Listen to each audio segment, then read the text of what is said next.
Good morning, Nigeria, and welcome to Daybreak, reaching you live from the nation's capital in Abuja. My name is Ayuba Ilya, and I am excited to have you join us on the show, and not only me, but my co-anchor as well, I believe.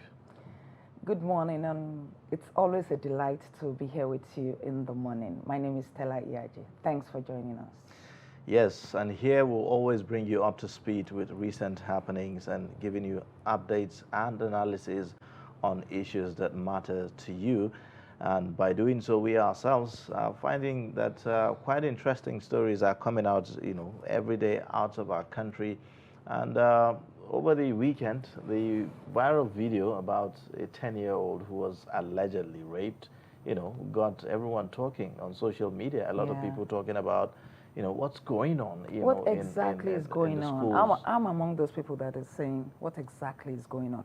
It's not, when we were talking about the incident at Doing College, and now we're here again talking about this one at Chrisland, I think there's a fundamental issue that needs to be addressed. That needs to be addressed, yes. I believe so. Well, now let's take a look at the headlines this morning. The first one, IPOB commander shot dead in Imo. El-Rufai under fire for attacking Jonathan over Alamesia's pardon. Lagos shuts down Chrisland School indefinitely over sex tape of minors. Now the news in details. Troops of the Nigerian Army attached to 34 Artillery Brigade have killed a gunman identified as the commander of the proscribed indigenous people of Biafra IPOB in Imo State. The troops said they encountered members of the separatist group who were firing sporadically at Banana Junction in Olu local government area of the state. They were said to be enforcing their illegal sit-at-home order on law-abiding citizens. Army spokesman Brigadier General Onyema Nwachukwu explained in a statement in Abuja on Monday that the gunman was killed during a duel at Ihioma community in Olu.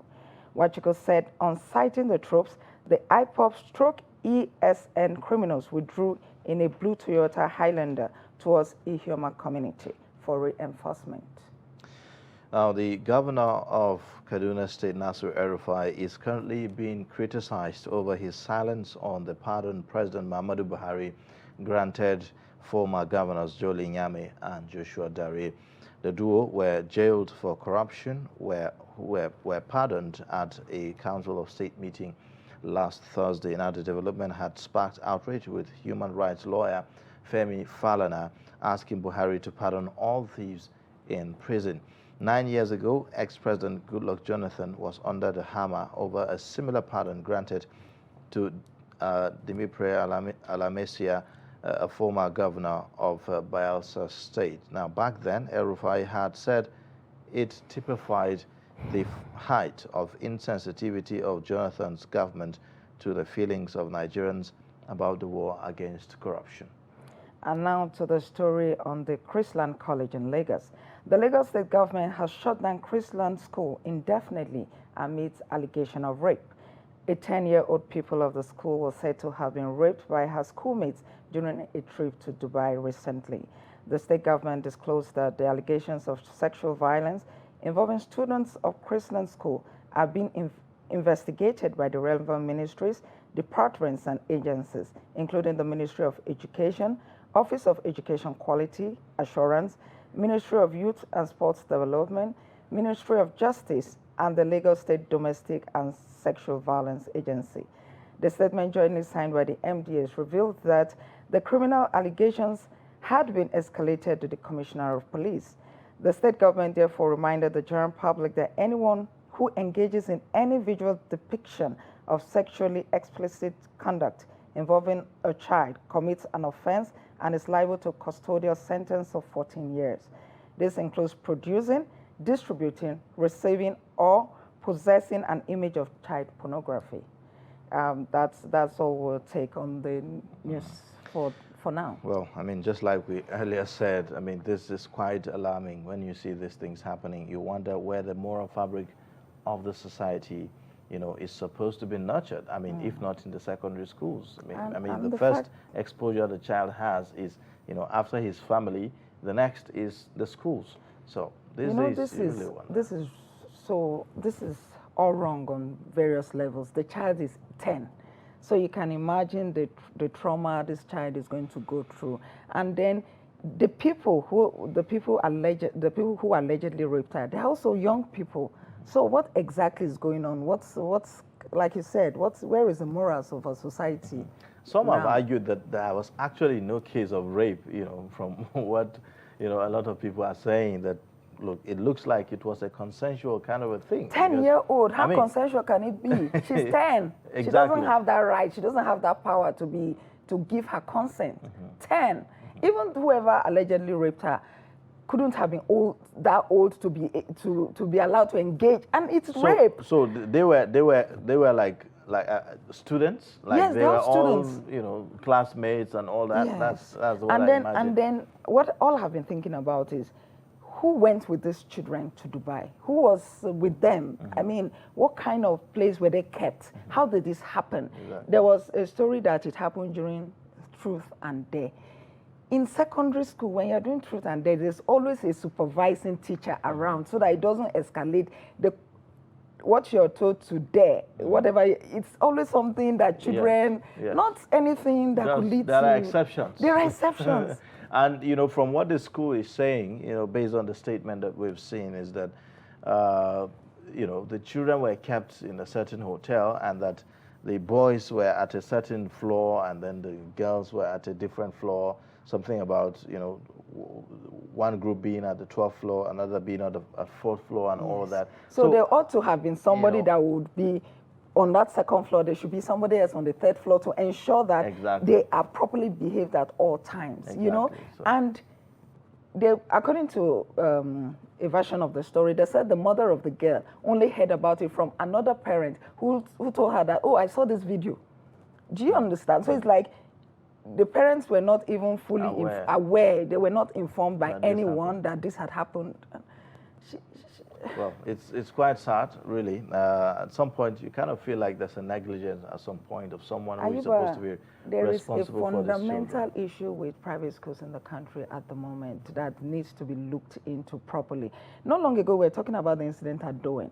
Before then, we had an incident involving a student in Akwa Ibom, Even here in Abuja. Even here in Abuja. So I don't think I think there's something fundamental about what is going on, and they need to, the regulation needs to be tightened, and more needs to be done, I think. I agree. Well, we'll take a short breather, and then when we come back, we'll take a look at more reports on the program this morning. Please stay. As the 2023 elections draw near, remember, evil prospers when good men and women only wish for peace, but never take a step to make peaceful elections happen. Are you a father? Are you a mother? What are you saying to your children as elections approach? Have you warned them not to let themselves be used to cause violence? Have you explained to them what the consequences of electoral violence might be? Do your part to make peaceful elections happen. Talk to your children. Protect them from unscrupulous politicians who want to put them in harm's way, while their own children are comfortable at home, within and outside the country. Let's join hands to make 2023 elections peaceful. This message is from the National Orientation Agency, NOAA.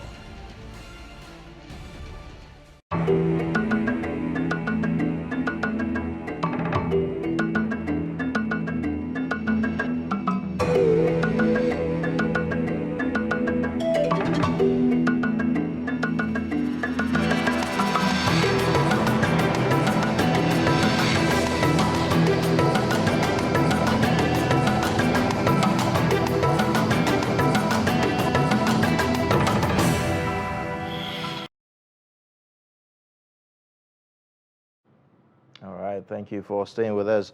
Now, for decades, Nigeria has been battling with challenges in the power sector. Billions of dollars have been spent to address these challenges, yet the electricity situation remains epileptic.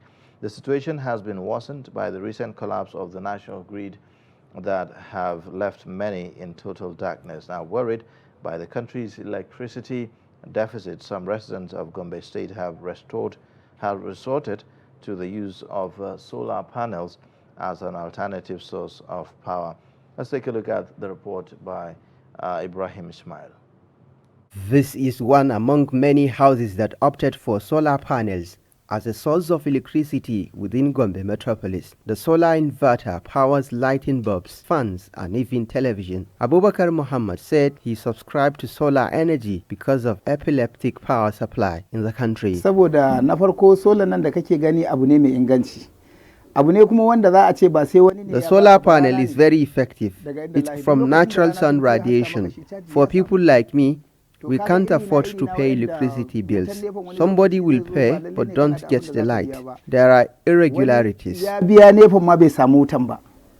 Wani kuma ya biya din yana samun wutan a inda wutan take amfani daban a inda su kuma suke bada kudin su daban. But if you have the solar, you can use it at your convenience. Our neighbors benefit from it. We charge their phones here. Za su turo wayoyin su caji da sauransu duka za su yi amfani da shi. Abubakar said it cost him about 250,000 naira to install the facility, but he is now enjoying a 24-hour uninterrupted power supply. Other residents like Sadiq Abdullah also highlight the benefit of using solar panels. We use solar because it's affordable and it's reliable. It helps when there is no electricity supply, but with the solar, we use it as a source of lights and charge phones. Analysts say solar panels provide one of the cleanest sources of energy, environmentally friendly. However, because of the cost of securing these panels, many lower-income earners cannot afford to install the system in their homes, a situation that calls for more efforts from government to address the epileptic nature of power supply in the country. From Gombe, Ibrahim Ismail reporting for Trust TV.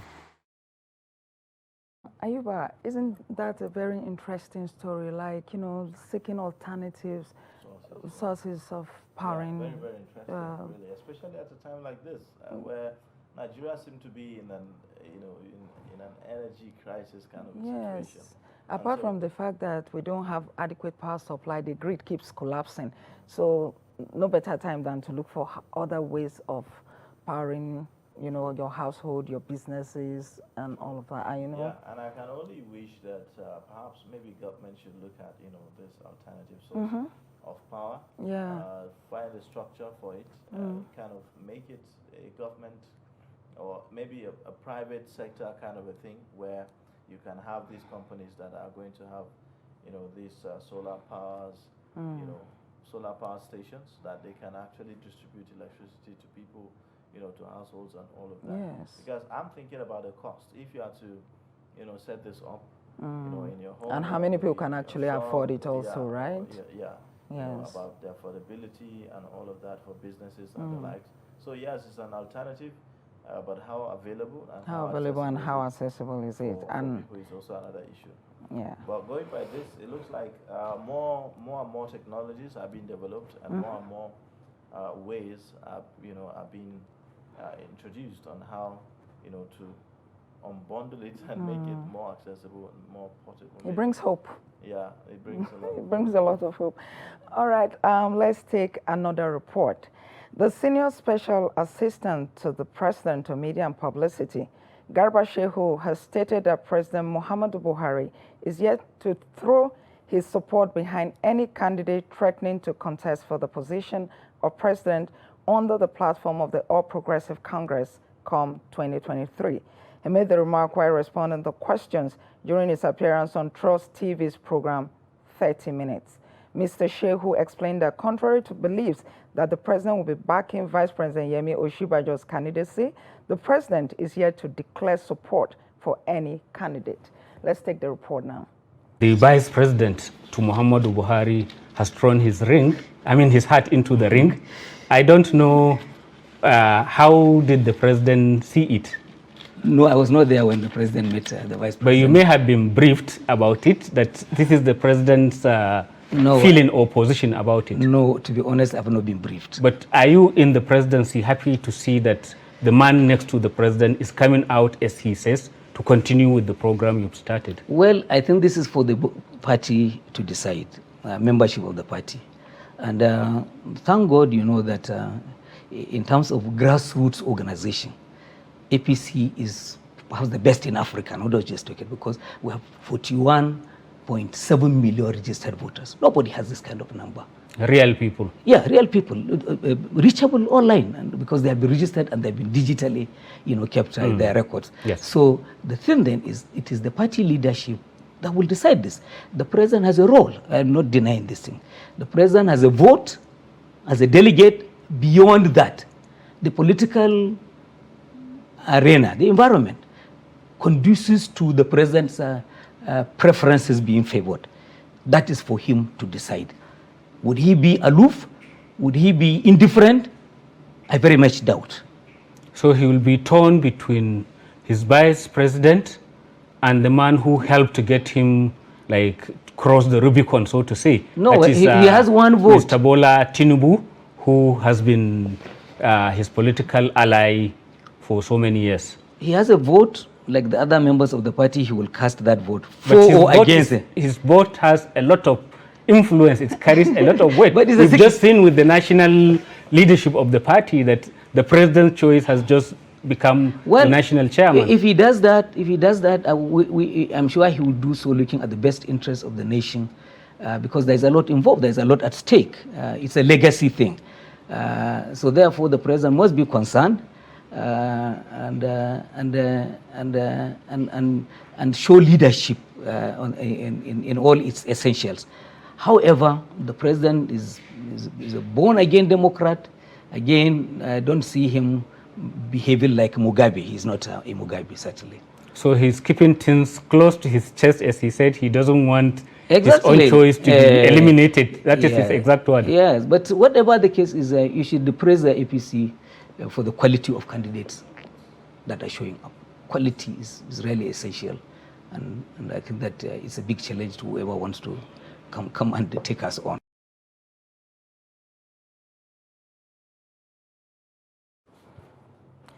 All right, that was the media aide to the president speaking on 30 Minutes on Trust Television. Now we're going to look at the major events that happened on the 19th of April many, many years ago. We'll bring you today in history.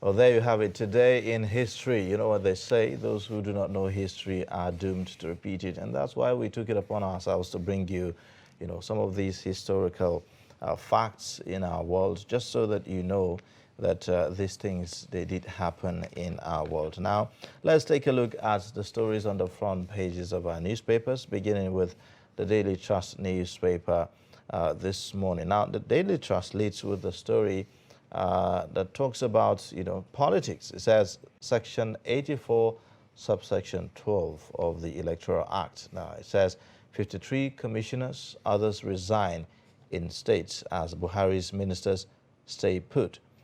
The writer says Ngige declares for presidency today. It's against the law to remain in office, and that's Fage, and no big deal, Carrie says. You have other stories below the the pictorial there basically shows you East London Mosque serving more than 500 iftar meals a day during Ramadan 2022 following the lifting of COVID-19 restrictions. Thankfully, finally we could say that maybe COVID is on the days of COVID are over now. At least normalcy is gradually returning. Yeah. Mm-hmm. Something to celebrate. It is really. Here in Nigeria, well, I think Nigerians have moved on quite a long while ago. It appears they moved on a long time ago, actually. Yeah, and well, thankfully, it's a relief. thankfully, we didn't have it as hard as many countries did. Yes, so, yes. And I hope that another variant will not, surface all of a sudden from nowhere. But I also hope that some of the habits that, we imbibed during COVID will stay with us, like constantly washing your hands, you know. Yes. Truly, I hope that it does, because that's one lesson to learn from COVID. Yeah, it's one lesson. The sanitary, practices that we And when should you're not sure ordinarily your be hands doing. are very clean, maybe you should not go about shaking other people too. Exactly. That's one part I really like, that no shaking. I like that Yes. one. Yeah, and also you would see other stories below the pictorial there is about police probe. You know, the police probe alleged rape of a 10-year-old Lagos Christian school pupil. That's on page 36 of Daily Trust newspaper. I really hope that that probe is very inclusive, and then they actually come up with, you know, something and make whatever they find public. And aside the probe, aside the police probe, this is a time for the Ministry of Education to take a back seat and say what exactly is happening with the private schools in the country. Maybe not only the private school, every school, but the focus should be on private schools. True. It appears There's a whole lot. Yeah, there's you a know, whole lot my, going on my in those suspicion, schools. my suspicion is that perhaps in some of these private schools, the values are changing. The teacher-student relationship is changing. Yeah. You know, not like what we used to know before. You know, teachers before used to be known as, you know, people who are supposed to instill discipline in you, you know, guide you, you know, teach you morals of life, not just, you know, teaching you books, you know, learning as per educationally, but even in terms of certain values, moral values, you know, and all of that. That's what schools are known for. But I wonder if that's the practice today in our schools. Also, before teachers had the final say, as it were, in the school, because as long as you have been sent there to learn, the teachers took control. Once your parents drop you, any other thing that happens is the teachers. But now I don't think the teachers still have that kind of power. These parents sometimes dictate what they want, you know. There was a time we did, the Daily Trust newspaper did a story where in some private schools in Abuja, teachers spoke to our reporters and said that you couldn't afford to fail a student. You know, the principal will chastise you for failing a student. So all you had to do was ensure that a student passed even when the student wasn't supposed to have passed. And that was because it boils down to the fact that they want these rich parents to continue to bring their children, and some parents will say, I can't pay 1.5 and my child will fail. So there's all of that. All of those economic concerns seem to be eroding. Yes, and another thing is, we're in Nigeria, and then you see a school that they'll say American school.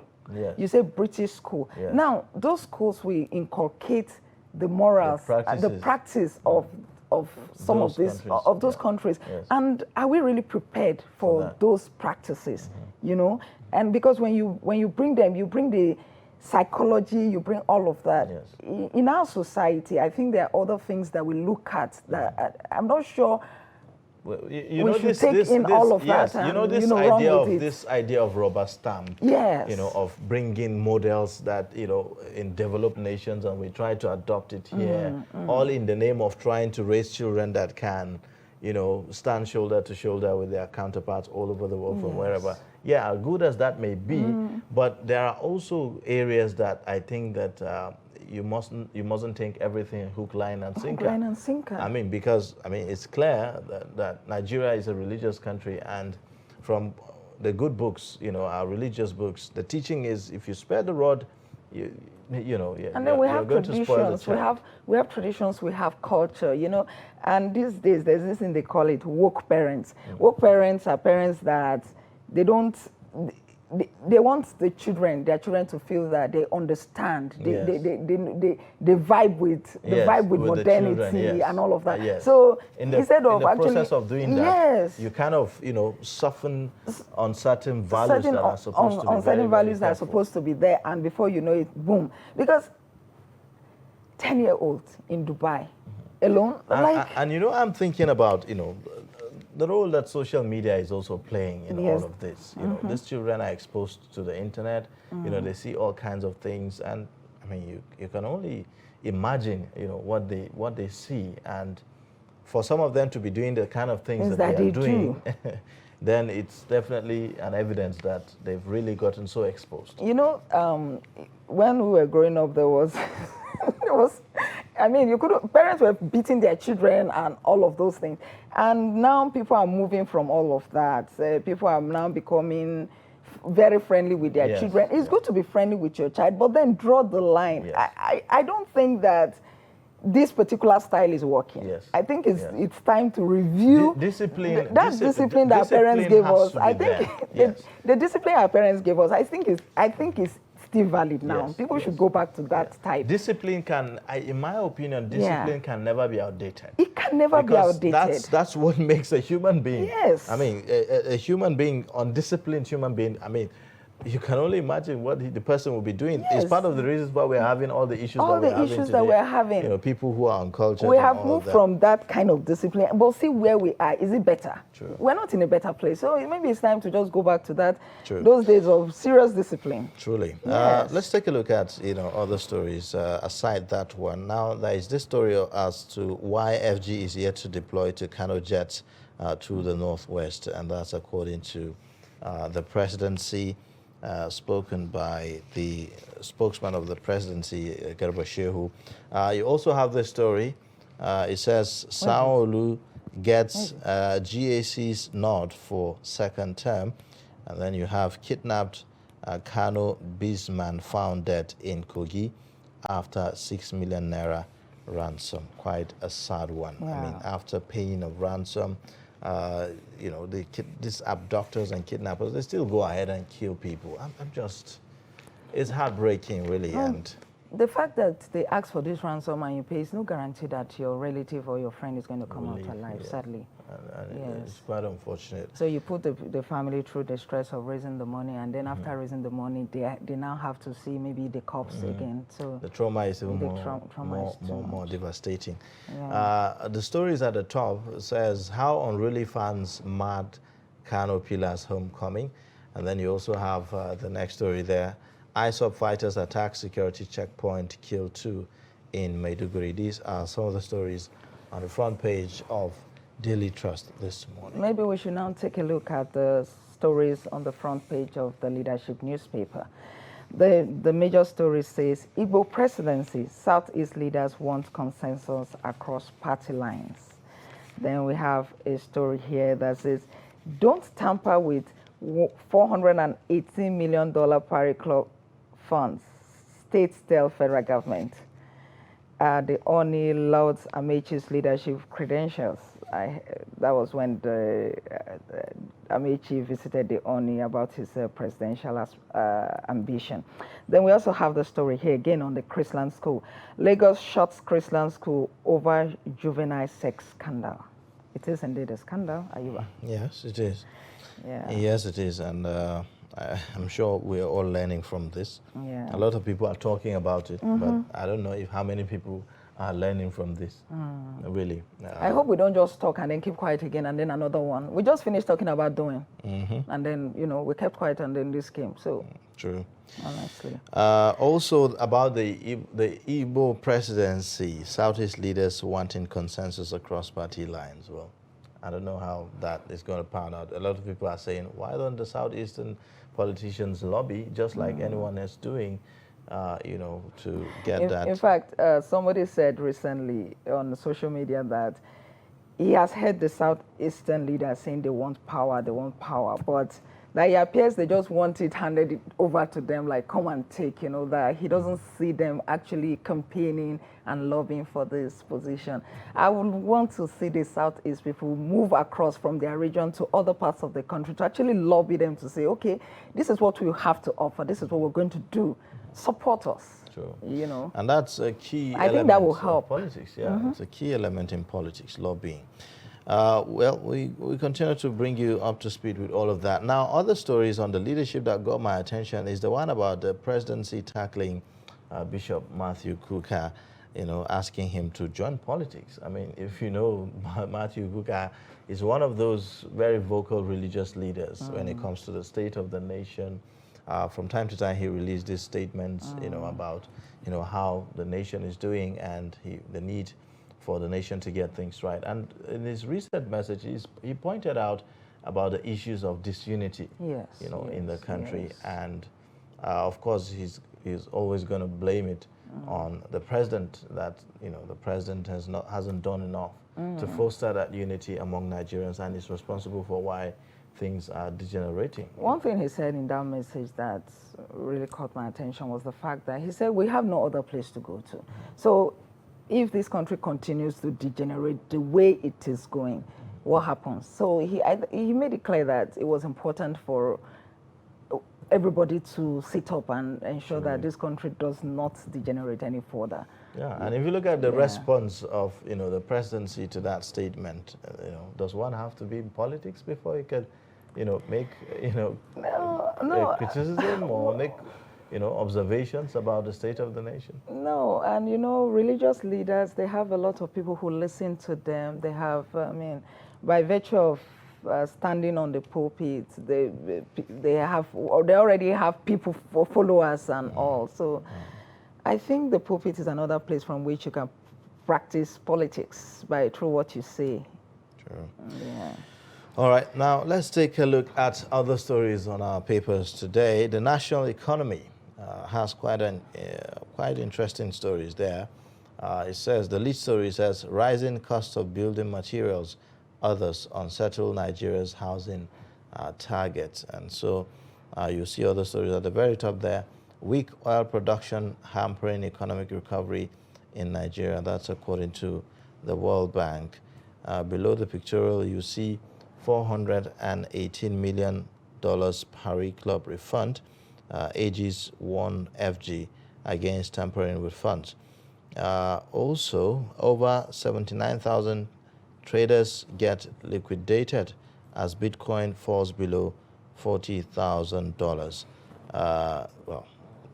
You also have the Boa Foods shareholders to receive 53 billion naira rather, and that's in dividends.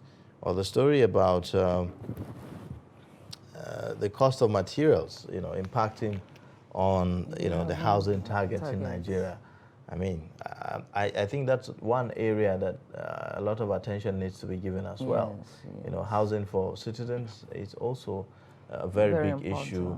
If you take a place like Abuja, for instance, in fact, the cost of, the cost of buying a house or even renting, a house in Abuja is on the increase every day. It is. And you really wonder what's going to happen. For a small space of, say, maybe a bedroom and a parlor in Abuja, the average price is usually around 600. Yeah.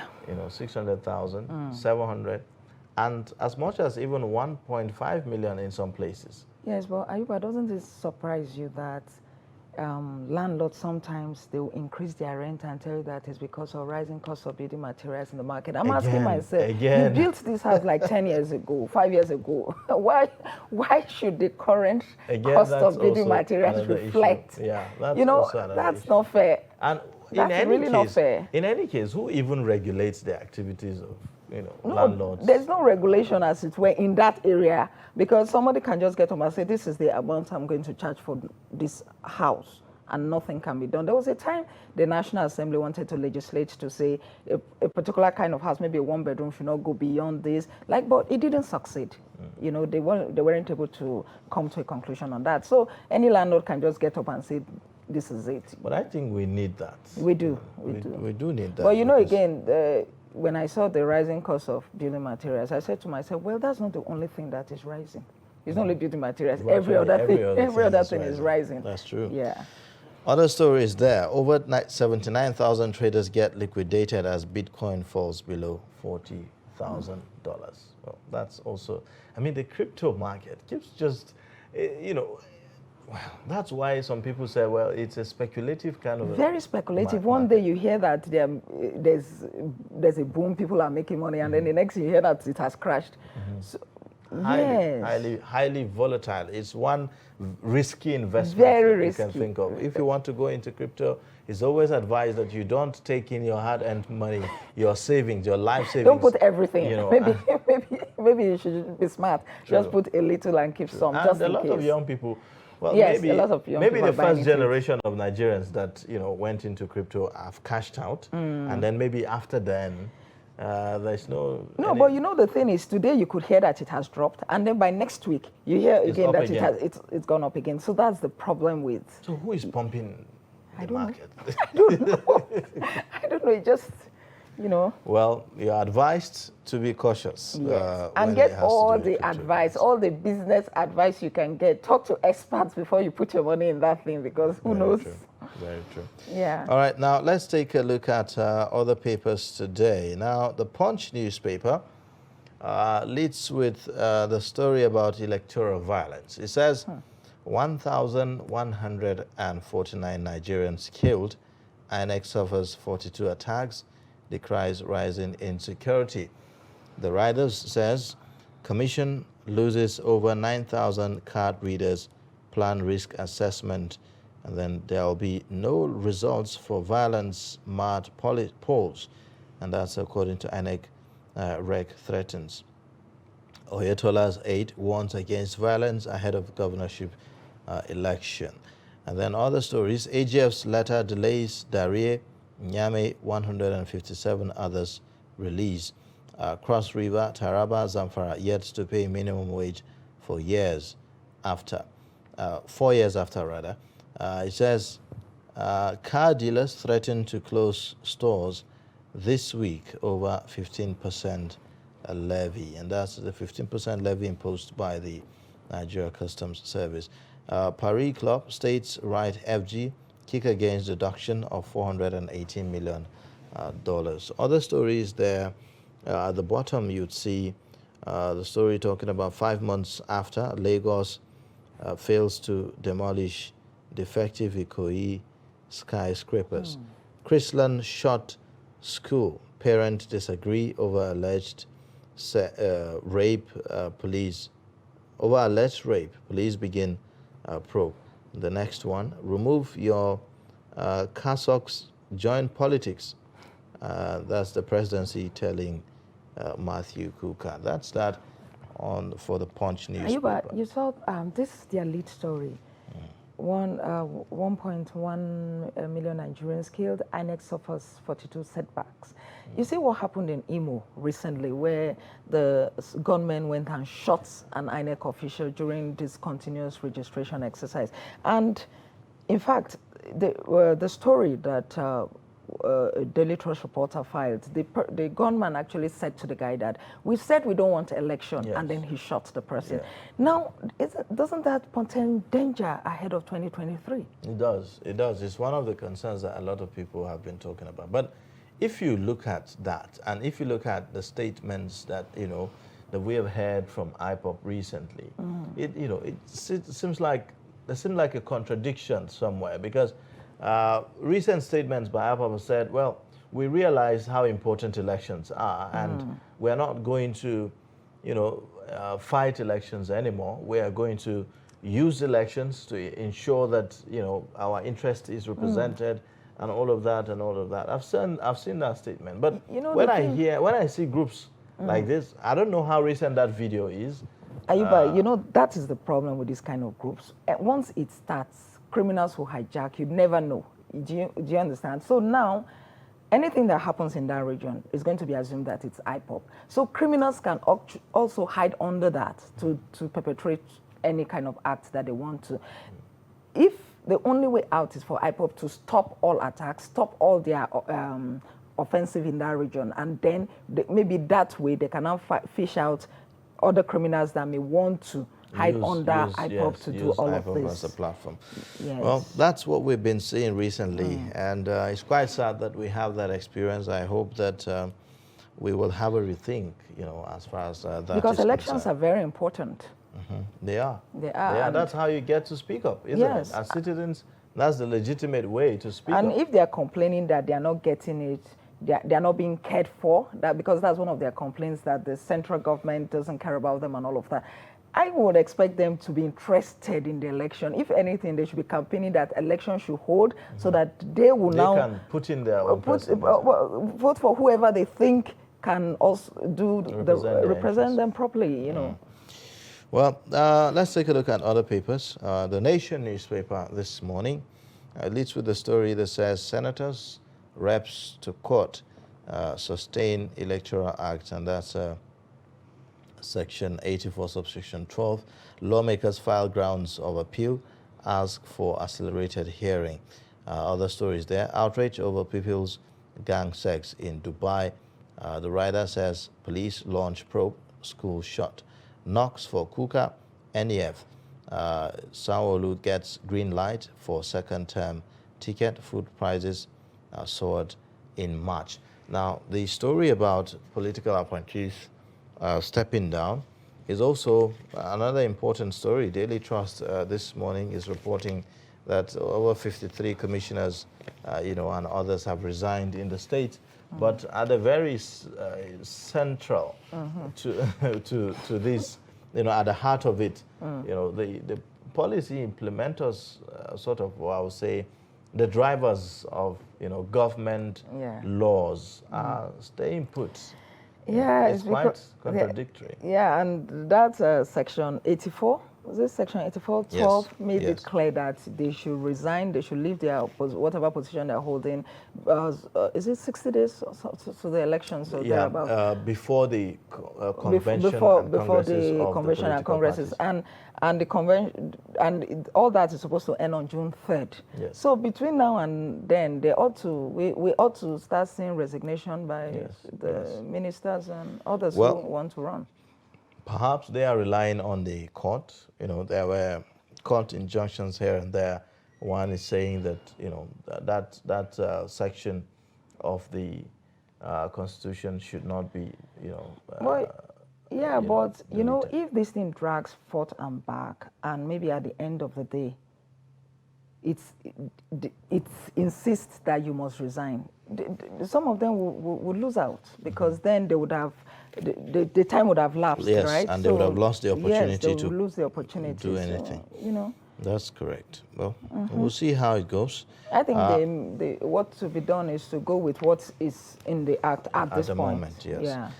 Well, let's take a look at the Guardian newspaper as well this morning. It leads with another economic story. It says, investors want more slice of 13.76 trillion naira pension assets in stocks. You'd also see other stories there that says Nigeria bankrupt, hopeless without new constitution, says Afe Babalola. You also see another story says COAS seeks whole of society approach to curb insecurity. That's a chief of army staff. $418 million Paris Club loan refund. States want FG not to tamper with funds. And then another story says, we have not left, APC says, and that's according to Yari's faction. Other stories there says, terrorist gives Zamfara government 14 days to pay 30 million naira for killing wife and 2 others. Lagos APC advisory body approves second term for Sanwo-Olu. Withdraw Edebi's endorsement, PDP tells Orobo Union. The next story there, Buhari's critics responsible for division in Nigeria. Adesina replies, Kuka. Then Ronaldo partner announced death of baby boy. At the very bottom there, pardoning corrupt persons impairs existence of anti-graft agency, says Wike. These are some of the stories on the front page of The Guardian this morning. Ayuba, that statement by Afe Babalola, he actually said that he actually called for an interim government. Wow. Yes. He said that there should be an interim government for at least 6 months, during which they will now amend the constitution. What do you think about that? Well, coming at this time. I think that I think we've gone past that. Honestly, stage. I think we've gone past that stage. A lot of issues are wrong. A lot of issues are wrong with the constitution and with our laws, with the structure that we operate. But an interim government is a no-no. I don't think that that's where we are right now. I think where we are right now is for all of us to agree that an election should hold. Yes, an election should hold, and that we need to look at the structure that we are running with, whether or not it can deliver democracy for the people. Exactly. And that's where we are I believe, at And the then we'll call on moment. security agencies to make create an enabling environment by ensuring peace so that people can go out and cast their votes. Truly. That's where we are. Yeah. Next paper, the Tribune, the Nigerian Tribune this morning, also, in fact, leads with the statement from Afeba Balola to the federal government. It says, suspend 2023 elections, set up 6-month interim government. The writer says, proposes new constitution that will provide for part-time legislators, wants next president to be healthy, educated, not more than 60 years old. And then he also says that Nigeria faces bankruptcy due to activities of corrupt leaders. Other stories, Dubai sex tape, Lagos shuts down Christian schools. 2023, governance relegated as politicians jostle for tickets. Other stories, below the pictorial, APC, PDP, ABGA, others notify INEC on presidential convention. And then the next other stories beside, by the left corner of the paper, Lagos bans military checkpoints in Apapa, outlaws 9 illegal checkpoints. World Bank alerts on danger of rising debts and inflation. You also have $418 million Paris Club refund. States warn federal government. Lagos GAC approves second term for Sanwo-Olu. These are some of the stories on the front page of the Nigerian Tribune this morning. Well, apparently politics is everywhere, and the scandal, the rape scandal is also everywhere on our papers. And I can see this that morning. more parties are notifying INEC of their convention. People are actually getting prepared for the convention to hold. True. Yes, it's important that they all follow the INEC guidelines this time, because INEC has warned that anybody that violates these guidelines would, they will bring their hammer on that person or the party. We'll so see very clear. how the implementation will go, because usually that's where the real issue starts, when it comes to the issues of implementation and all of that. That's that for the Nigerian Tribune. Quite interesting stories about suspending elections in 2023. I don't know where appropriations have been made on that. Yes. I mean, what would it take to suspend an election? And what will be the implication constitutionally wise? Yes. Those are things there are so many issues there, and I actually do not think it will develop our democracy. I don't think so. All right. Well, if you take a look at the writers there, this proposal for a new constitution, that's like a sing-song now. A lot of people have talked about the fact that we need to change our constitution. And we have been on this constitutional amendment thing for a very long time. Why is it not ready? Why haven't we concluded on it? Well, your guess is as we good ought as to mine. have concluded on that. I hope that something will be done as far as that is concerned. Well, that's that for the Nigerian Tribune. And I think we'll take a look at the Inquirer now. The Abuja Inquirer also have some other interesting stories as well. It says, the lead story says, school feeding, FCT bill climbs to 12.5 million naira daily. You also have captures 44,000 additional pupils. Vendors plan protest over huge debts. You also have other stories. FCT minister orders for radical revenue drive. You also have FCTA presents accreditation certificate to new school owners. And that's an interesting one, because that will help us curb some of the issues that we're dealing with. Accreditation and certificates to new school owners. 55% of Benue youths hooked on substance abuse, and that's a psychiatrist they're saying. And then Igbo presidency, Southeast leaders hold national dialogue in April. These are some of the stories on the front page of the Abuja Inquirer. This substance use, the figure keeps going up. It keeps going on, and more and more young people are moving into depression, and I hope that we arrest that as soon as possible. The NDLEA is doing what it can. Is it just depression, or Yeah, well, partly as factor, leading a lot of people into substance abuse. You will not take away depression. Depression should be part of it, right? Yeah, so Because it's one of the factors. I was just thinking that maybe crime rate was, I thought crime rate was part of it, was responsible for the increase in drug. Substance abuse. Yes, because well, it's one of it. It's one of it. A number of and factors. I also really. believe that if the substance abuse issue is tackled, it will reduce crime rate. Because some of the crimes that are committed, if you see how gruesome they are, you know that the person couldn't have done it if he wasn't under the influence of anything. Yeah, yeah. I agree totally. Well, now let's take a look at Daily Hustle. We call it My Daily Hustle, a segment on Daybreak. Well, we get to see how Nigerians are faring from day to day to put food on their table. Take a look.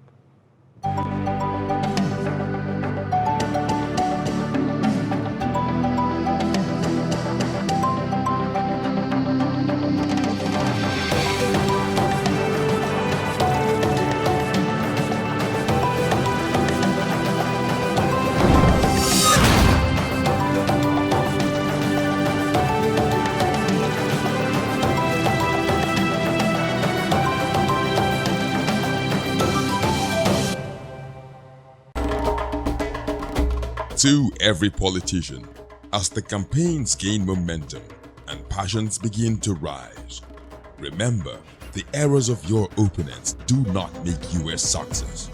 Do not run down your opponent and inflame passions to violence between and among your supporters. What counts is what you plan to do for the electorate and how you intend to relieve the sufferings and bring succor. Nigeria is in dire need of patriotic leaders at all levels, leaders who will make national development their priority. Concentrate on telling the electorate what you intend to do when you get into office. Focus on making your vision clear to the electorate. Don't engage in verbal abuses, fake news or speeches.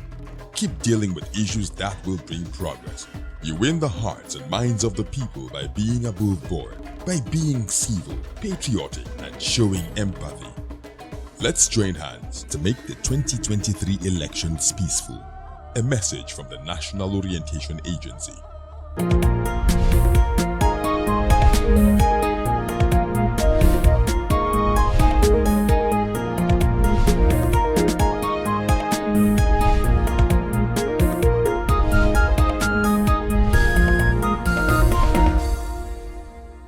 My name is Oko Okwa Gladys from Benue State, Igede by tribe, a makeup artist.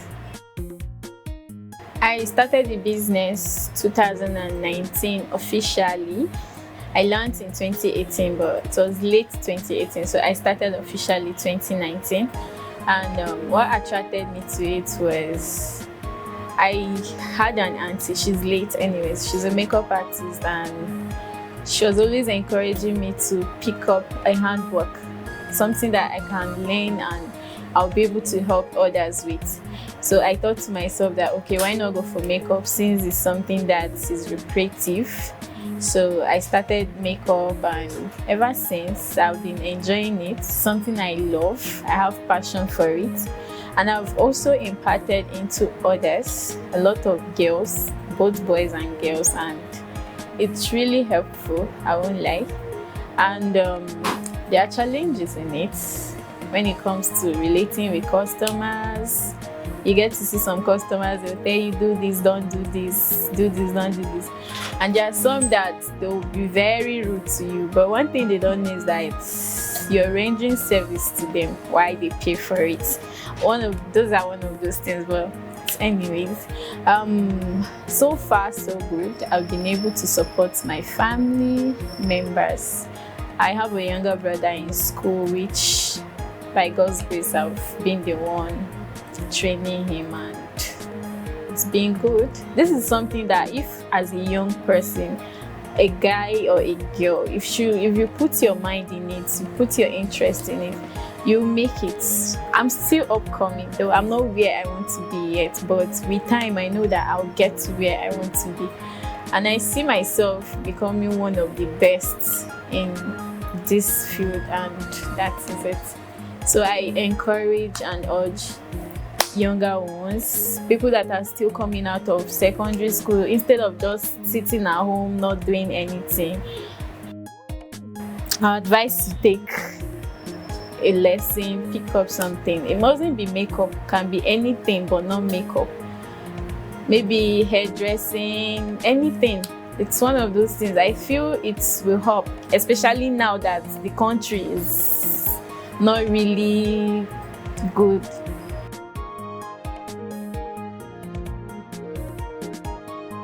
I actually have a lot of students. I have students, people that are under me, training under me. Earlier, I had a student working with me and she went for outside job. That's why she's not here right now. So I think with that, it's enough for you to know that you need a handwork for you to make a living now in Nigeria. I'm the 4th out of 8. It's not really easy, but I thank God. Having elder ones that need to cater for their family and all. And here I am, I need to take care of myself and still have to cater for the family as well. I would say the government should provide a more conducive environment for learning, and the school fees shouldn't be that high for people like us to be able to afford it. I feel the government should provide incentives for entrepreneurs like us, for us to be able to meet up and also work harder and all.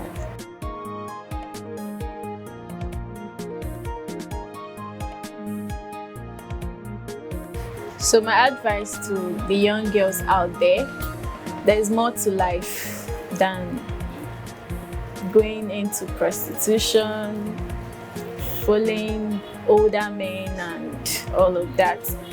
And my advice to you is pick up a skill. It's not about you wearing the best clothes. It's not about you wearing the best hair now. It's about you doing something that you benefit from later. At my age, okay, I remember when I was 19 years old and all I wanted to just be a graduate and probably get married and life continues. But there's more to life than that. You need to have something you're doing after your certificate. It's very, very important you have a handbook at an early age because we don't know what tomorrow holds. So my advice to you is get a handbook, do something, go out there and explore the world. You mustn't really have everything it takes, but you can start from somewhere. The same way I started from somewhere. There are times whereby customers will call and when you go there, they'll look at your makeup box. It's not up to what they want and they will start telling you, okay, they called someone else and you feel you want to give up. Still, I didn't give up. I still push it. And today, I'm happy to be where I am today. So my advice to you is just try your possible best. Don't give up on whatever you're doing. Pick up a skill and you'll be happy tomorrow. My name is Okwa Gladys. I'm a makeup artist and this is my daily hustle. Keep watching Trust TV.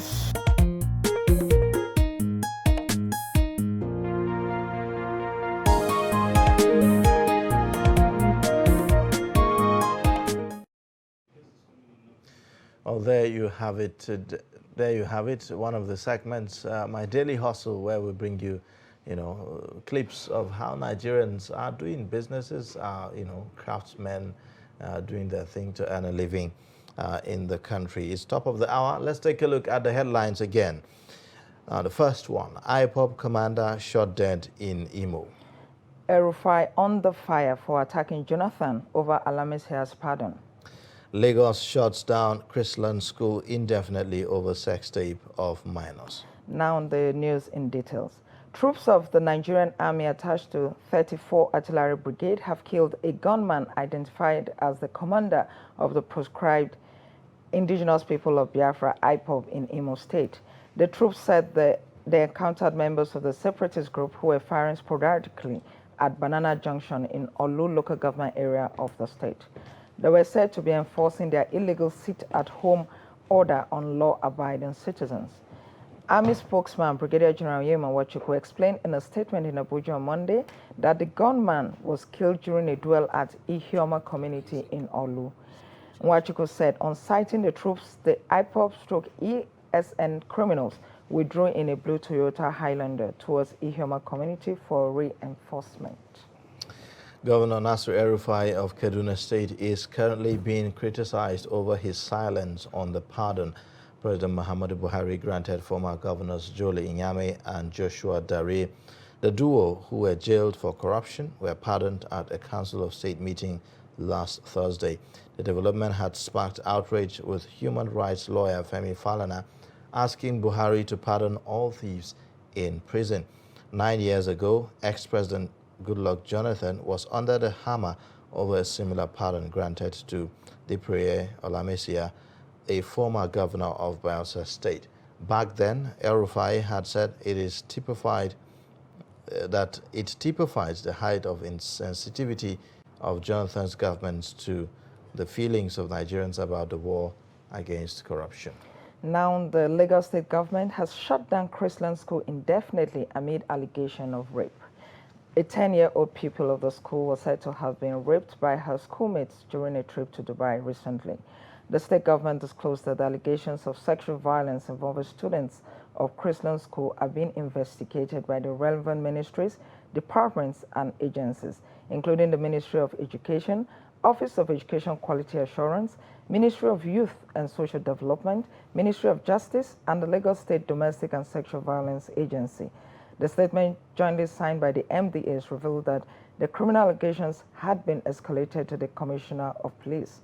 The state government therefore reminded the general public that anyone who engages in any act by distributing the material is liable to custodial sentence of 14 years. This includes producing, distributing, receiving, or possessing an image of child pornography. And right. That's all on the news highlights for this morning. All right, now let's take a look at some more reports on the program this morning. The Senior Special Assistant to the President on Media and Publicity, Garba Shehu, has stated that President Muhammadu Buhari is yet to throw his support behind any candidate intending to contest for the position of President under the platform of the All Progressives Congress come 2023. He made the remark while responding to questions during his appearance on Trust TV's program 30 Minutes. Mr. Shehu explained that contrary to beliefs that the president will be backing Vice President Yemi Osinbajo's candidacy, the president is yet to declare support for any candidate. Take a look. The Vice President to Muhammadu Buhari has thrown his hat into the ring. I don't know how did the president see it? No, I was not there when the president met the vice president. But you may have been briefed about it, that this is the president's feeling or position about it. No, to be honest, I've not been briefed. But are you in the presidency happy to see that the man next to the president is coming out, as he says, to continue with the program you've started? Well, I think this is for the party to decide, membership of the party. And thank God, you know, that in terms of grassroots organization, APC is perhaps the best in Africa, not just talking, because we have 41.7 million registered voters. Nobody has this kind of number. Real people. Yeah, real people, reachable online, and because they have been registered and they've been digitally, you know, kept their records. Yes. So the thing then is, it is the party leadership that will decide this. The president has a role. I'm not denying this thing. The president has a vote, as a delegate.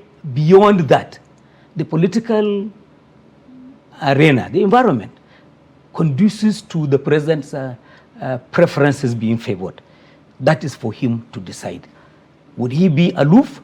Would he be indifferent? I very much doubt.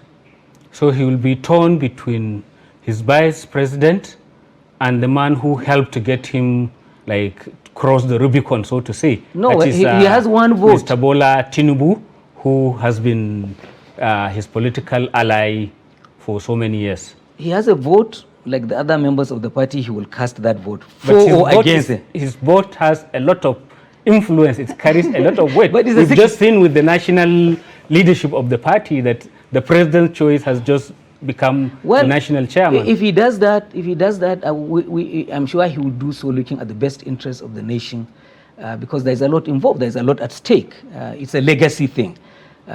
So therefore, the president must be concerned and show leadership in all its essentials. However, the president is a born-again Democrat. Again, I don't see him behaving like Mugabe. He's not a Mugabe, certainly. So he's keeping things close to his chest, as he said. He doesn't want exactly. his own choice to be eliminated. That is his exact word. Yes, but whatever the case is, you should praise the APC for the quality of candidates that are showing up. Quality is really essential, and I think that it's a big challenge to whoever wants to come and take us on. All right, that's a soundbite from an interview with the special assistant to the president on media. Now let's take another report. For decades, Nigeria has been battling with challenges in the power sector. Billions of dollars have been spent to address these challenges, yet the electricity situation remains epileptic. The situation has been worsened by the recent collapse of the national grid that have left many in total darkness.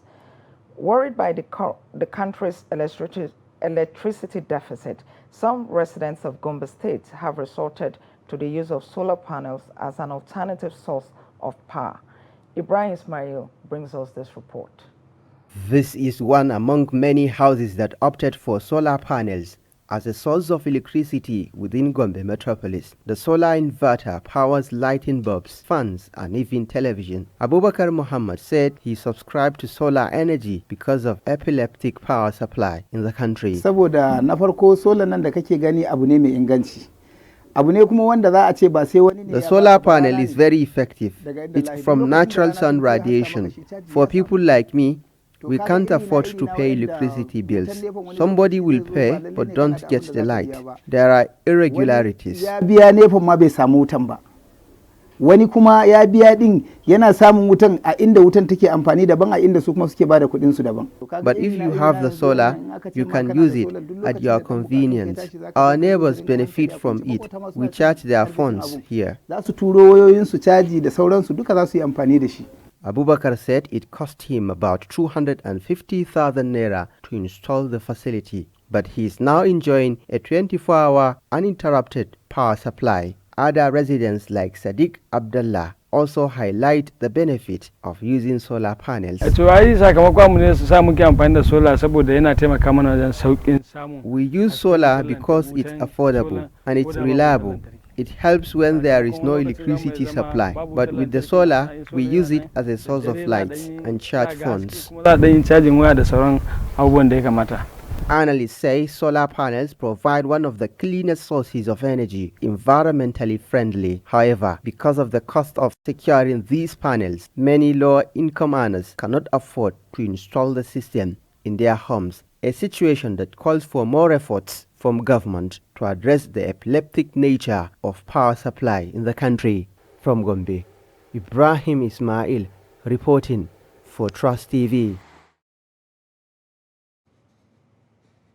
All right, thank you for staying with us. There you have the story about the alternative source of power for residents of Gombe. That's quite an interesting one.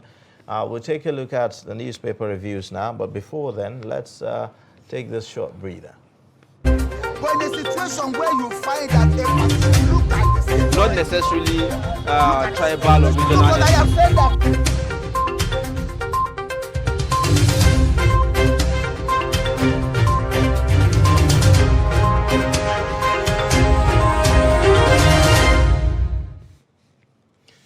All right, thanks for staying. Now, we have in the studio joining us for this newspaper review, Jonathan Onoja, who is also a security expert that will be giving us perspectives on some of the stories on our front page. Thank you for joining us on Daybreak this morning. Thank you. It's my pleasure.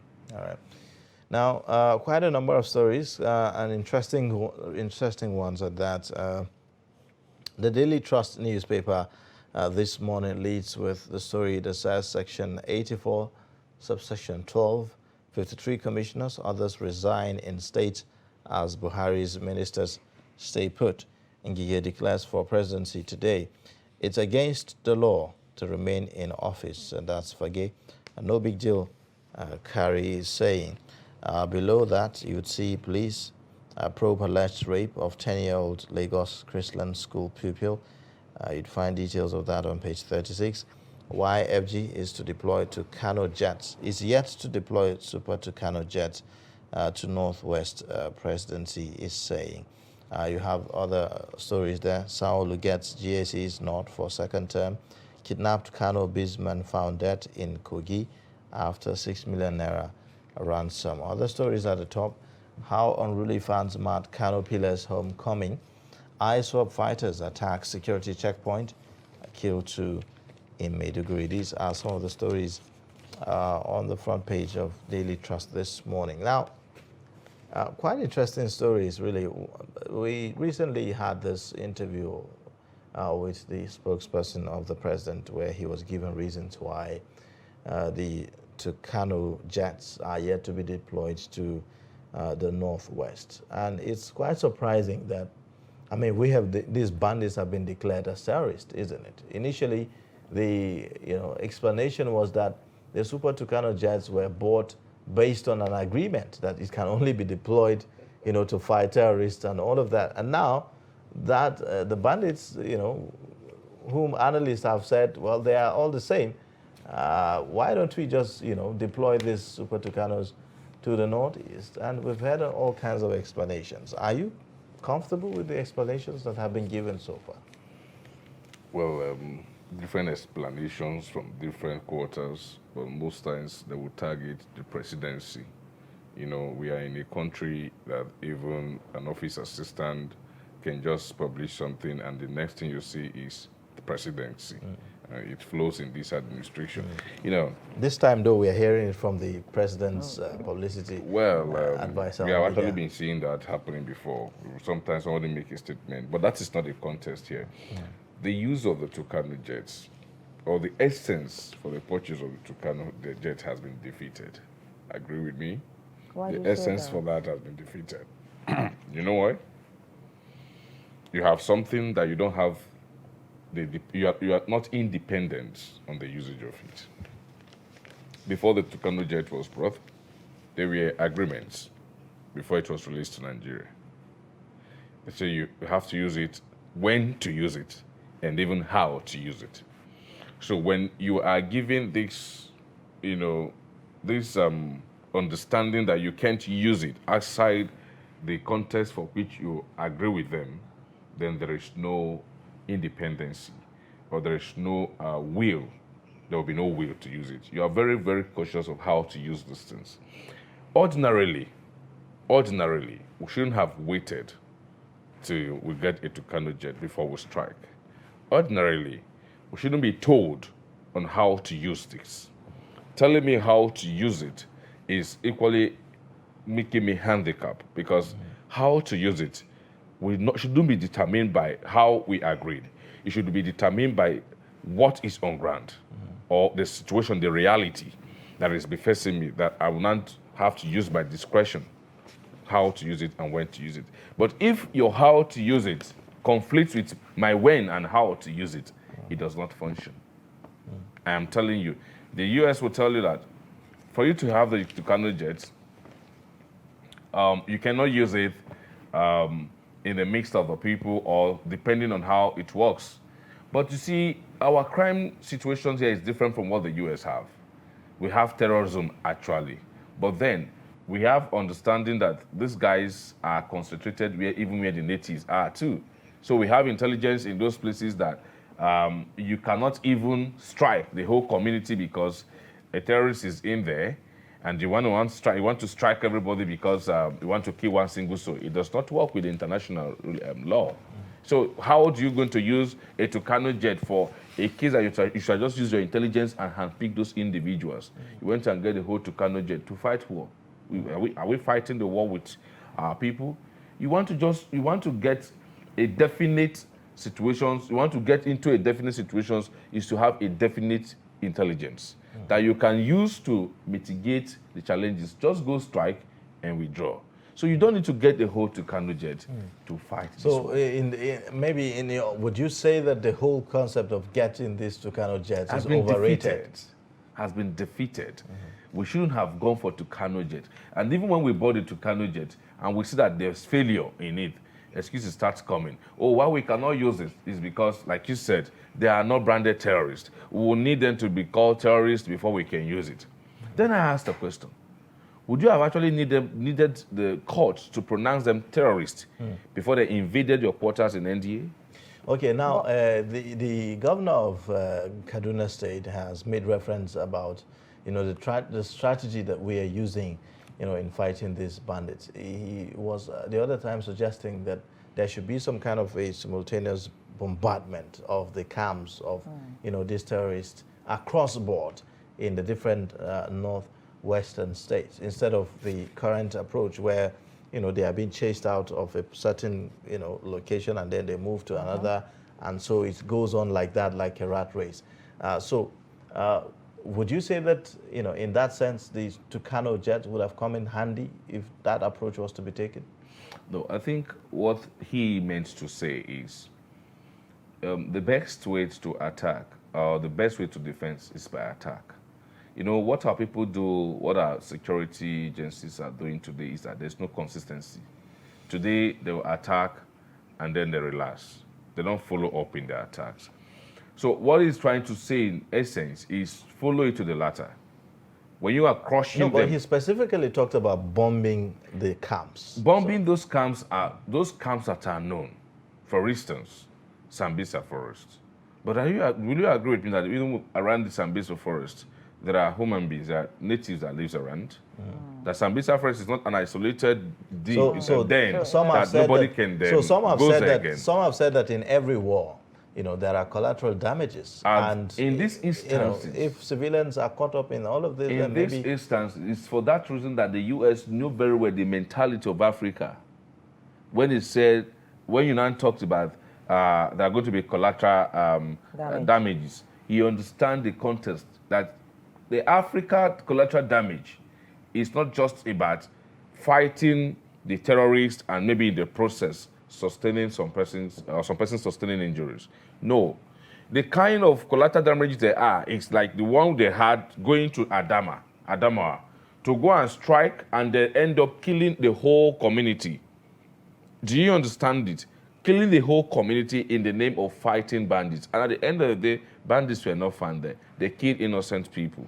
So it's not just about striking, because what we find ourselves now, I cannot just come to this studio and I want to get somebody, and only in the name of getting somebody, I kill the whole people. And most times the person will even escaped. So we are not saying that his statement is wrong. But the context in which I feel he's putting it is that when you find that they are there, follow them to the latter, get them. Mr. Onoja, you said that the aim of getting the Tucano jets have been defeated. I'd like to know, is there no other way out? Because, we have them, and they can't just go to waste like that, right? Well, we have them. It's not an asset. Yes. It's an asset, so right? So how can they be deployed so that we can make some we have not gotten to that level. Nigeria has not gotten to that level. Are you me? We have not gotten to that level where the Tucano jet should be deployed yet. We haven't? We haven't. Because you know why? All that is happening. We haven't. No, I am coming. We have not been able to map out the strategic camps of those individuals. Even though, like you see, the Islamic scholars came and said, they know where they are. They know where they are because they meet them in the bush, they know everything, and they know their locations. Are you in me? I think there's no doubt about their location. They know where they are. So if we have known the locations, we expect our security agencies by now to map out strategies and then I'll bring it to dashboard and tell Nigerians. Like you see today, my brother, if you go around the city centers, any day they want to come and do their shooting.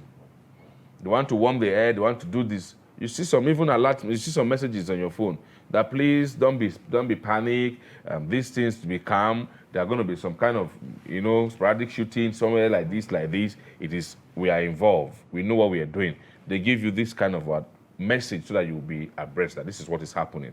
So have they been able to let you know, the same people sending those messages, those network providers that are using send those messages to you, is there any day they send you those messages that along Kaduna Aziz or Kaduna Abuja Aziz, today there's going to be a problem like this, there's going to be a problem like this, so please stop it. We are going to be on the situation, top of the situation around those Aziz. If you come and you see military or this and that, don't be panicked. Did you have this intelligence report?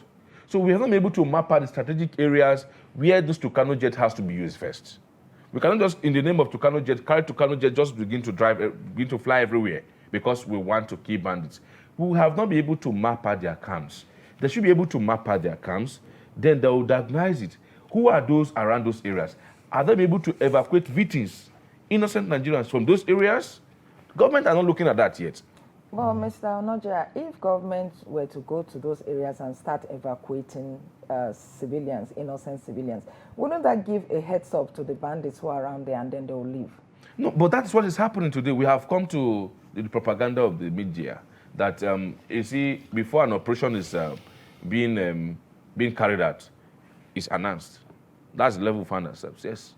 Before the military or even the police do any operations today, they have lost the sense of intelligence.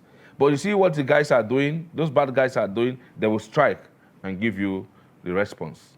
They will strike first and then give you response. But we will want to go and give them response before we strike.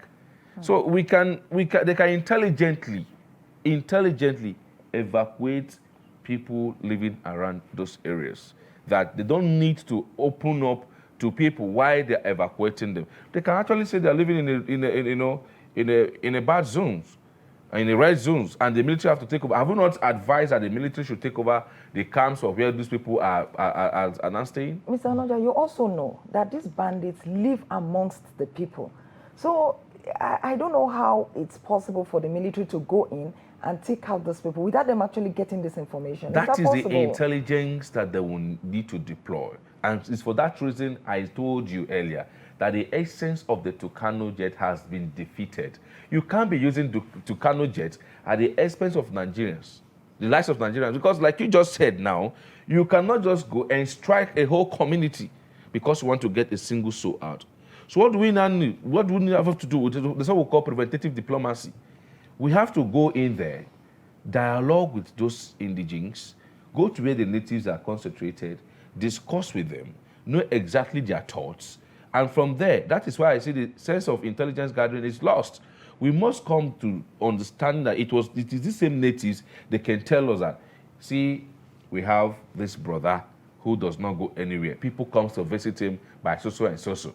We have this brother who actually used to carry gun around, or people, he goes and people come to pick him in a vehicle. We have this brother that buy fuels, and then in the night, it's only when he puts the fuel we fly. So it is these natives that can tell you exactly. Those landlords that know exactly what the tenants do can tell you that this is this man that is a suspect. So now, let's take a look at The Guardian now, and I'm coming back to this point you just raised. On The Guardian, we have other stories that talks about, investors want more slice of 13.76 trillion naira pension assets in stocks. But there are also other stories related to where we stopped our conversation, talking about the Chief of Army Staff seeking a whole of society approach to curb insecurity. And then you also have other stories. It says terrorist gives Zamfara government 14 days to pay 30 million naira for killing wife and 2 others.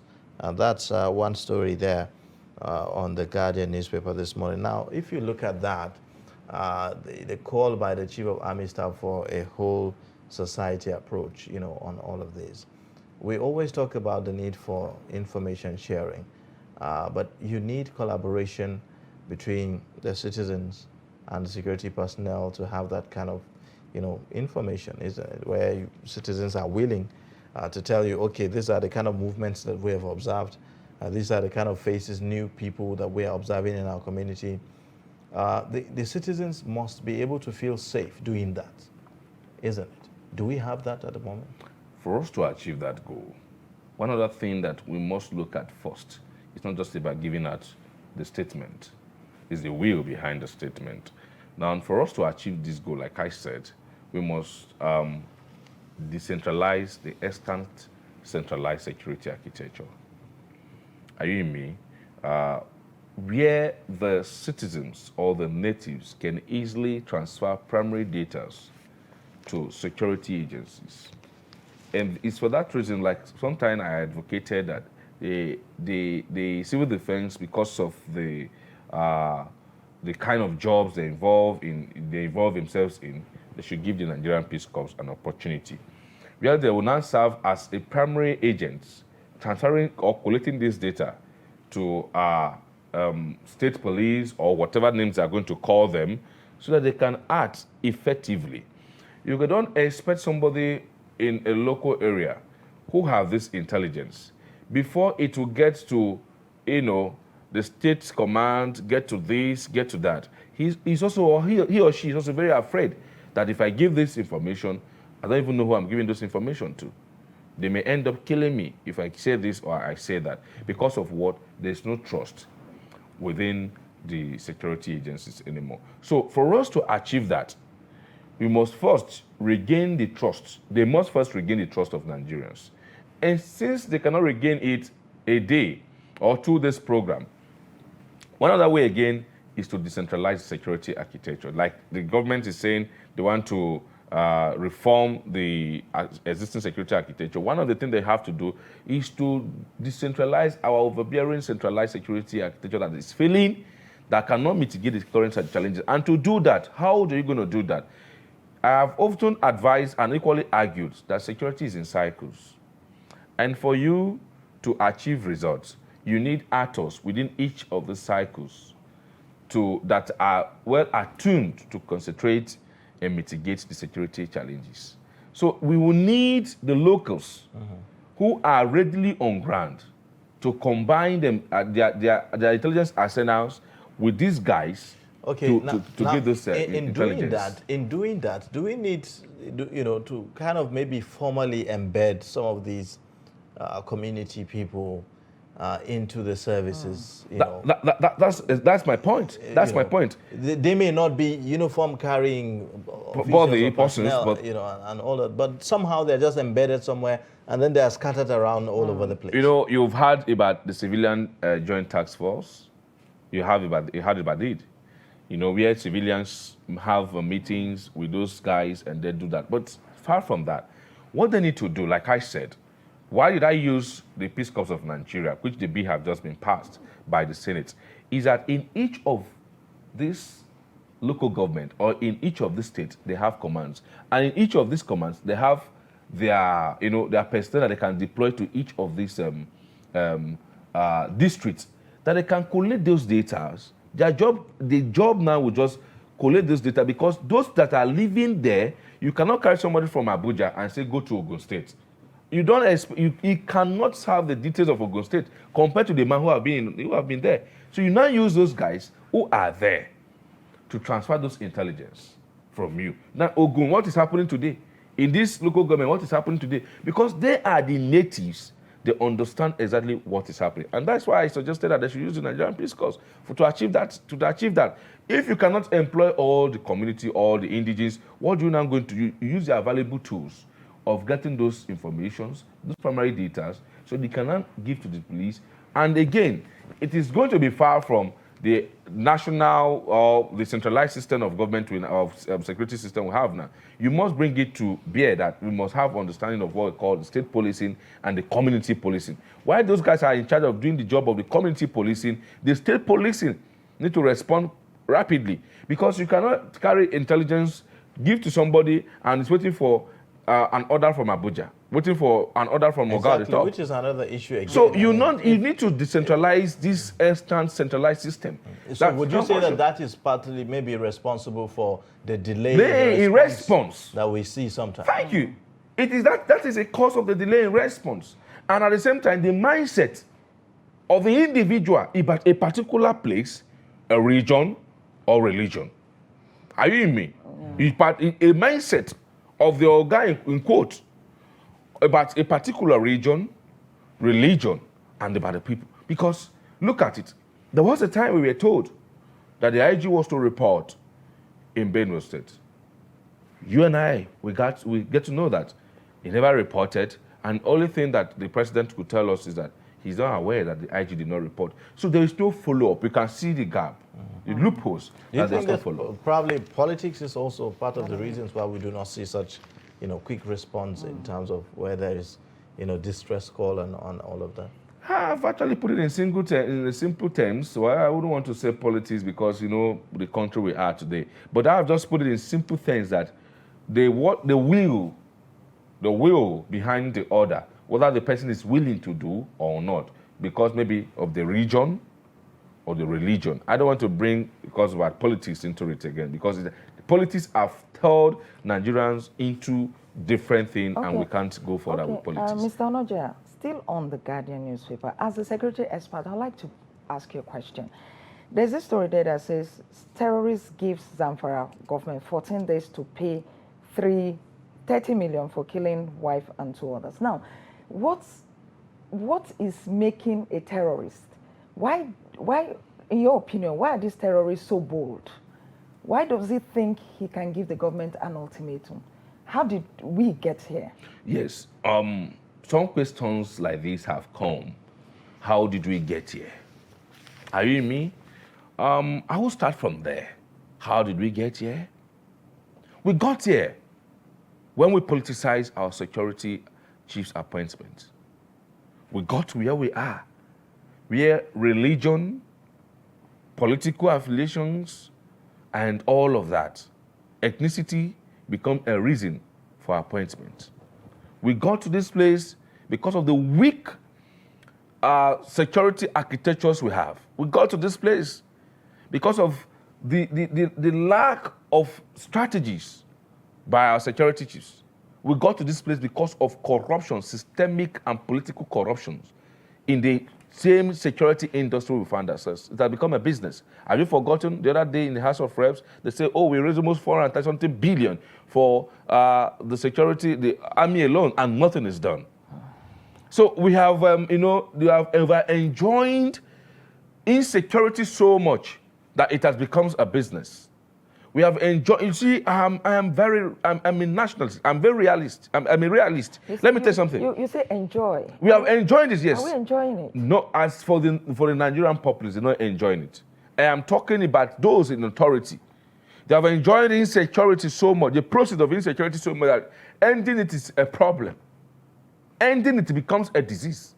That if there's no budgeting for insecurity, we are not budgeting for security. Are you me? I hope you understand we're not budgeting for security. Whatever we are budgeting is for insecurity. The budgeting we have in this country today is not for insecurity, it's not for security.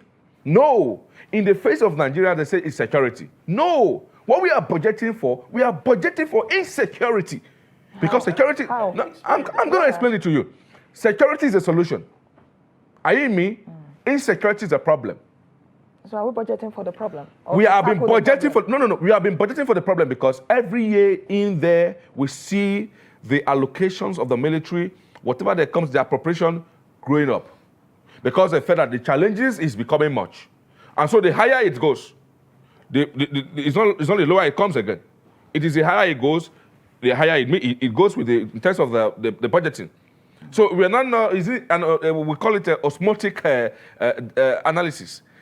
Now, the higher the money goes, the higher the problems grows. So that's what we call Cobra effect. Are you me? We call it Cobra effect in security. In your attempt to solve the problem, you are creating the problem.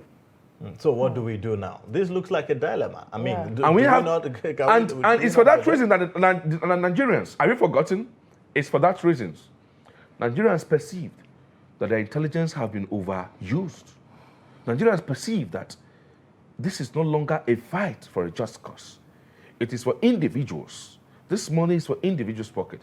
And they protested years back and they said, it is time to remove security heads, the service chiefs. Okay. Are you me? We forgot when they protested. They said, no, we have to remove the service chiefs. And it took the government years before that was. Now we will continue with this line of conversation while we also talk to one of the family members of the victims of the Abuja-Kaduna train attack. It's been weeks since the attack on the Kaduna-bound train from Abuja and the abduction of some of its passengers by the suspected bandits. Although both the state and federal government have given assurances of rescuing the abductees, not much have been achieved in securing their release. Now, family members of some of the victims have also accused the government of not doing enough to return their loved ones home safely. Although a few of the abductees have been released, including the MD of the Bank of Agriculture, among others. We have joined us virtually Imran Ahmed, a family member of one of the abductees who joins us from Kaduna virtually. Thank you for joining us, Ahmed, on Daybreak this morning. Thank you for having me. Thank you. All right. Well, I mean, we have heard statements from, the family members of the victims of this Abuja Kaduna attack, and the last we heard was, an accusation on government that they are, government have abandoned, these abductees in the hands of the abductors. What do we know so far on what's happening as regards, rescuing them? Okay. Good morning.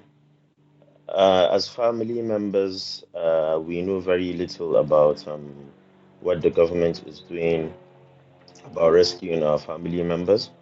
But just like any other Nigerian, the only thing we've heard from the government is that the government is doing everything possible to rescue our loved ones from the hands of the alleged bandits. So far, that's all we know. I think last week, after the Federal Executive Council meeting, we had the Minister of Information saying the government is on top of the situation, meaning the government, our loved ones. That's all we know, and that's the only thing we've heard from the government so far. Okay, but have there been any meeting between, the family members, and government in whatever kind, some sort of, maybe some kind of meeting just to get to know even, the family members of these victims? There has never been any meeting between the government and any family members of the victims, and that is very, very frustrating for the family members because you cannot tell me that you are trying to rescue my loved one from captivity and you are not coming forward with any information. Not even giving me information about what you are doing or what you are trying to do. But the family members expected the government to reach out not only to the victims of those in captivity, but the victims of those that got injured or those that lost their lives during this train attack. That is that has been very, very frustrating from the families, and I think the government needs to do better on that regard. Imran, first of all, sorry about this incident. The mood in your family can only be imagined. The abductors, have they tried to reach your family? Yes, the mood, not just my family, but other families and many Nigerians has been very, very terrible. It has been very traumatic for my family. It has been very, very hard for us emotionally, knowing that our loved one is in captivity in the hands of his kidnappers. We don't know what he's going through. We don't know what he eats. We don't know how he sleeps. And honestly, it's very difficult to imagine. I wouldn't wish anyone to be in this kind of situation. Yes, the bandits contacted the family, and they contacted the family through me. I think 2 days after the abduction took place on,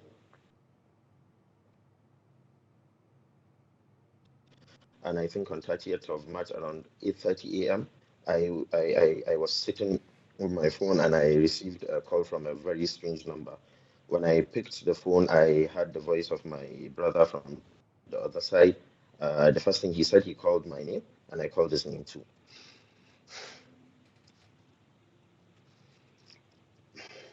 That that conversation was Imran, very, calm down. very emotional for. I can understand how you feel. Just calm down and see and talk to us. Okay, thank you. The conversation was very, very emotional, and the first thing he asked was our mother.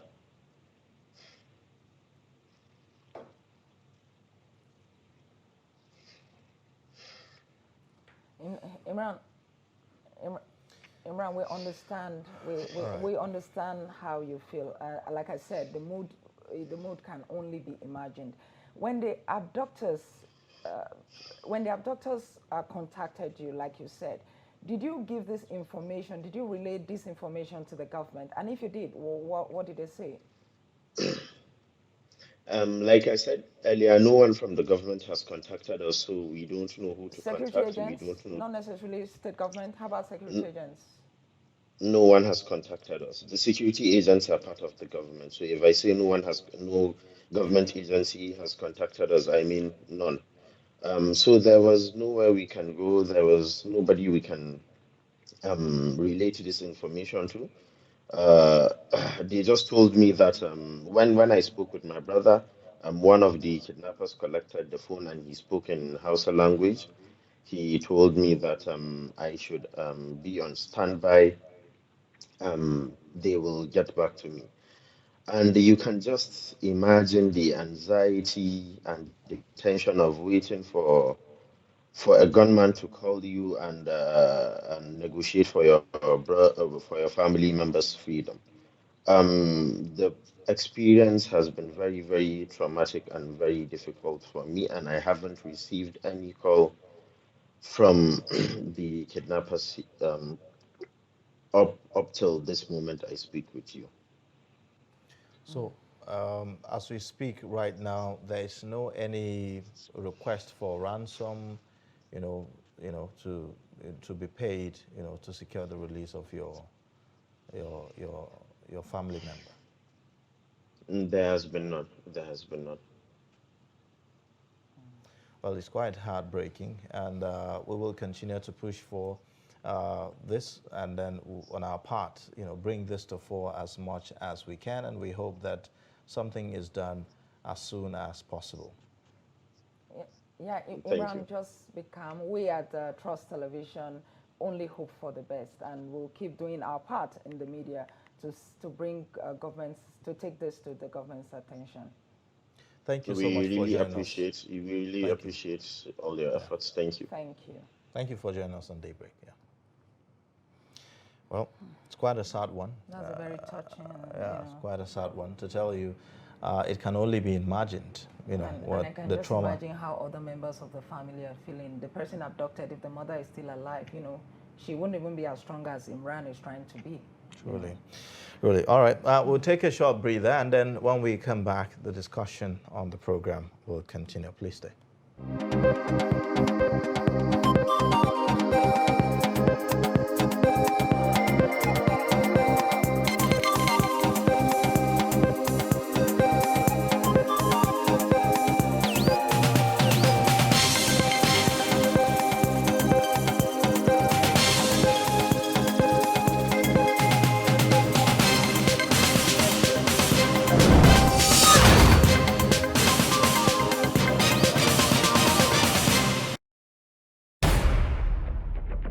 Every patriotic Nigerian should hear this. Any politician who means well for the people will never allow themselves or their supporters to engage in any violent, destructive activities. No politician who truly wants to serve the people and develop the nation will encourage his followers to destroy properties or take human lives before, during, or after the elections. The Nigerian public must watch out for these traits and isolate any politician who encourages supporters to engage in violence. No genuine politician or patriot will cause trouble and seek to destroy the very society which they aspire to lead or develop. Politicians who have the good of the people at heart will not allow themselves or their followers to engage in violence, destruction of properties, and then taking of lives. Be vigilant. By their words you shall know them. Shun violence. Stay away from politicians who want you to do so. Let's join hands to make the 2023 elections peaceful. This message is from the National Orientation Agency, NORA.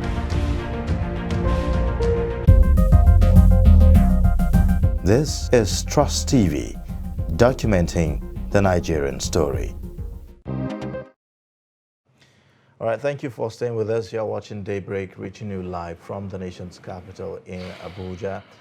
We still have Jonathan Onoja, security expert, in the studio with us, talking about the recent security realities that Nigeria is dealing with. We just had a member of the victims, a family member of the victims of the Abuja-Kaduna train attack. Then it's quite saddening to really hear that till this moment there have not been any kind of contact between these family members and government, and it's quite heartbreaking. The same, it just goes to show this idea of, well,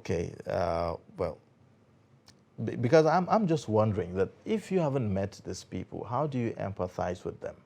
How do you provide any kind of assurance, comfort, hope, give them hope of some sort? Yeah. I mean, even if, it's like they are left on their own, Exactly, and I feel that it's really, really, really, really unacceptable. And even if government is doing something and hasn't been able to make progress, it's important that they know, so that they will know that, okay, this has been done, so and so is being done, and we're even waiting. if you don't want to divulge everything that you are doing, maybe not to jeopardize, whatever you are trying to do. We understand it's a security issue, right? But at least meet with them. I was even thinking there will be like a central meeting point where you can say all of them should come. You address them that, okay, we are moving close, we are, something. Well, it's quite sad. Let me get your reaction, Mr. Jonathan Onoja, on this, getting to know that this is where we are as far as this is concerned. Immediately, immediately this attack on Kaduna-Abuja train happened, and then I saw the response of the managing director of the Nigerian Railway Corporation, telling them that they should be hopeful. I was sad because that shouldn't be the steps now. Agreed, we should be hopeful, but what are the physical measures that have been put in place to checkmate further occurrence, number one, and to actually recover the lives that we are talking about, those ones that are still held captives, those we know that they are still alive. I am down now. I am down listening to this fellow crying. The country has failed. Are you me? The country has failed. We have failed our system. We have failed our generation. I can't expect a minister who should ordinarily should be sober.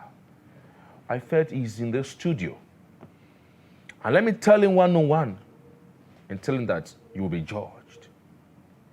You failed in your responsibility to provide security for those people. You can imagine how much they make from that rail stations on daily basis, on anything that it contributes to our economy. And it just looks like this, our attitude of life goes on. That it has happened, it will still continue. This attack happened just few days, less than 1 week, and then the Minister of Transport.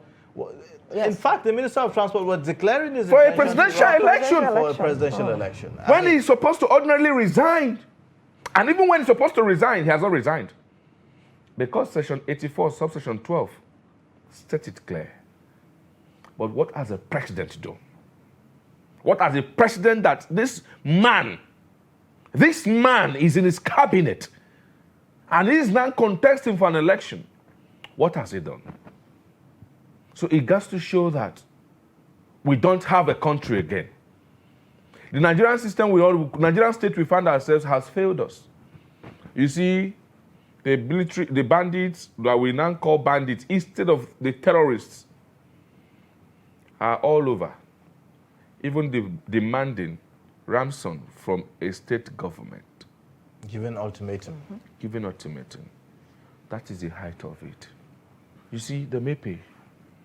Unfortunately, they may pay because ransom in this country is not a crime. Now, that brings us to another issue. The Kaduna state government has taken a position on the issue of, payment of ransom. And has said more than, times with that number that it's not going to negotiate to pay ransom and all of that. And others are saying, well, if you're not going to pay ransom, how do you intend to rescue, people who have been, abducted? Because it's either of two options. It's either you pay the ransom or you use military might to rescue, the abductees. But in this case, we are not seeing any, right? Either ways, it doesn't look like we have that on the table. So what exactly and how do we intend really to, rescue this? The context of ransom, my brother, it is in the absence of capacity that ransom comes in. Ransom is paid when there's failure.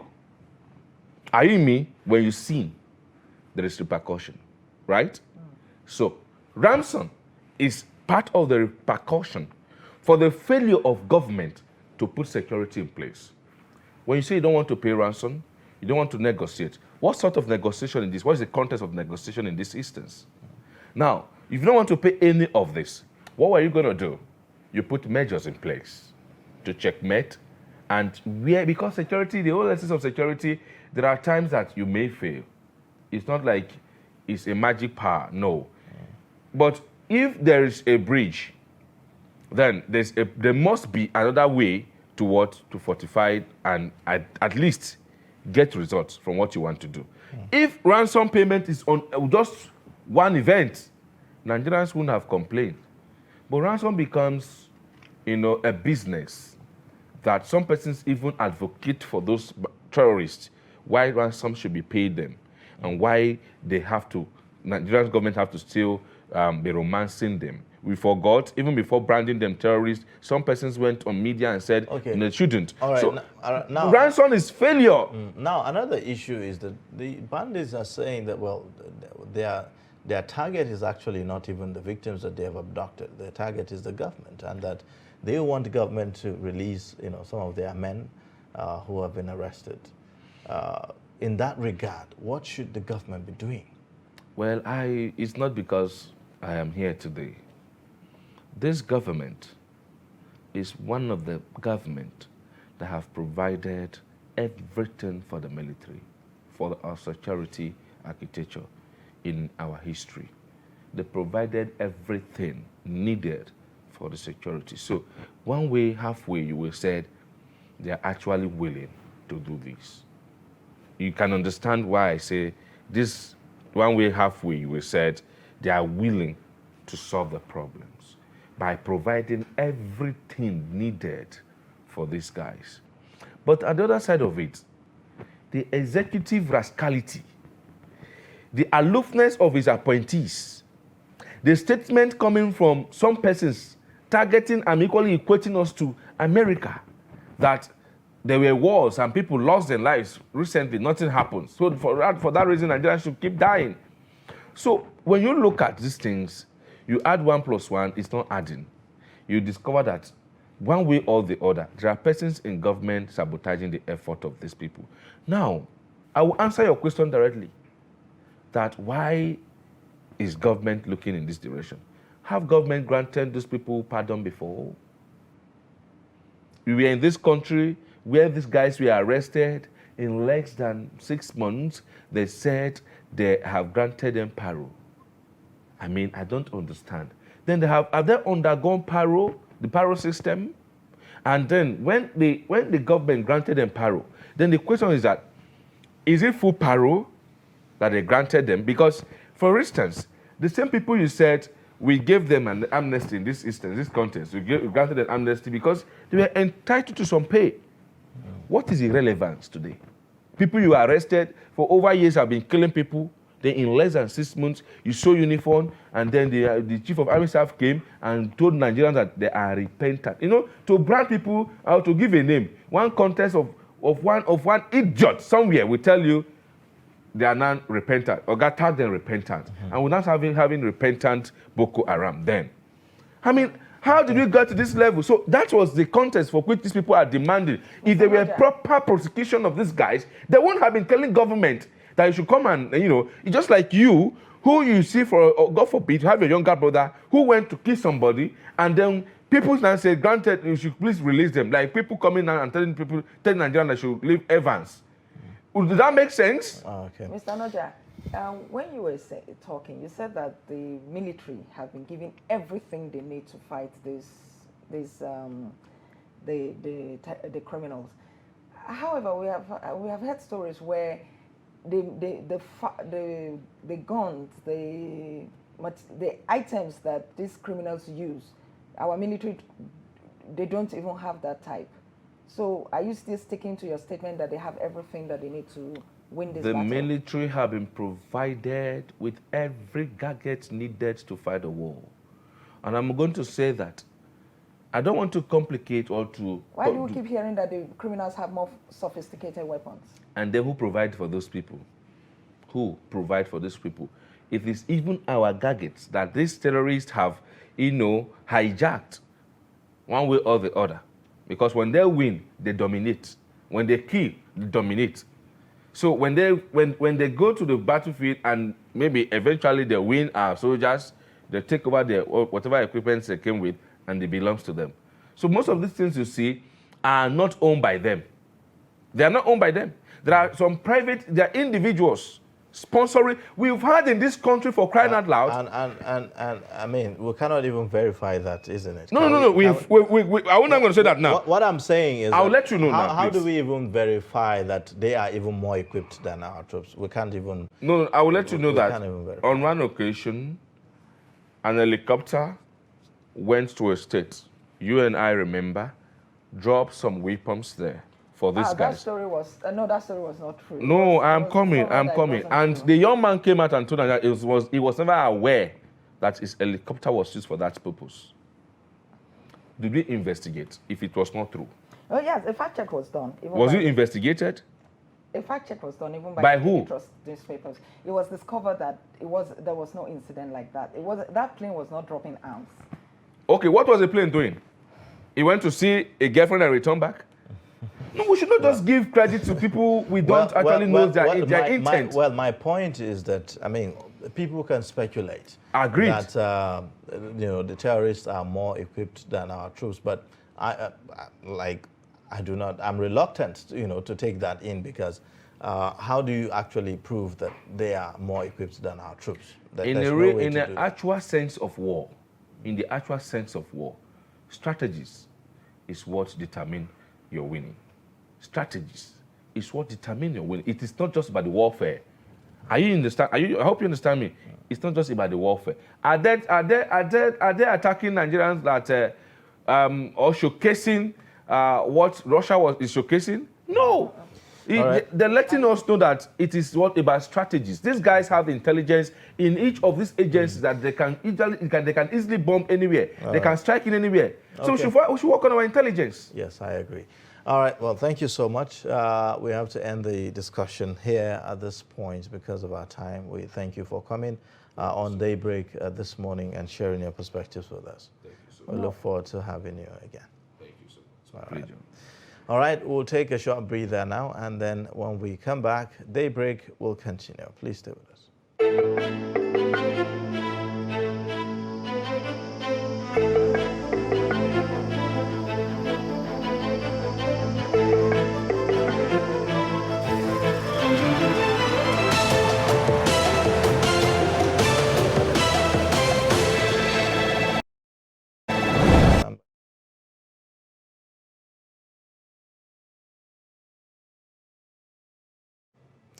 All right, thank you for staying with us. For those who are just joining us, you're watching Daybreak, reaching you live from the nation's capital in Abuja. I am Ayuba Ilya, and of course, I'm not alone in the studio. Good morning once again, and if you're just joining us, my name is Stella Iyaji, and the program is Daybreak on Trust Television. Let's take a look at the headlines again. IPOB commander shot dead in Imo. El-Rufai under fire for attacking Jonathan over Alamese has pardon. Lagos shuts down Chrisland School indefinitely over sex tape of minors. Now the news in details. Troops of the Nigerian Army attached to 34 Artillery Brigade have killed a gunman identified as the commander of the proscribed Indigenous People of Biafra, IPOB, in Imo State. The troops said they encountered members of the separatist group who were firing sporadically at Banana Junction in Olu local government area of the state. They were said to be enforcing their illegal sit-at-home order on law-abiding citizens.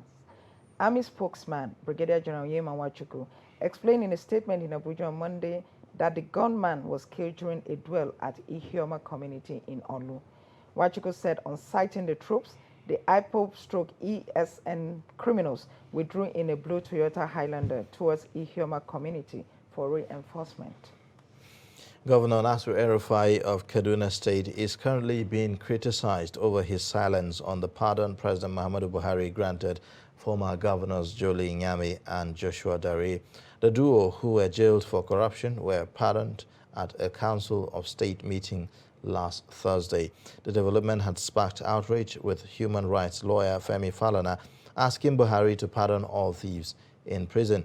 9 years ago, ex-President Goodluck Jonathan was under the hammer over a similar pardon granted to Dipriye Alamesia, a former governor of the Bayelsa State. Back then, El-Rufai had said it typified the height of insensitivity of Jonathan's government to the feelings of Nigerians about the war against corruption.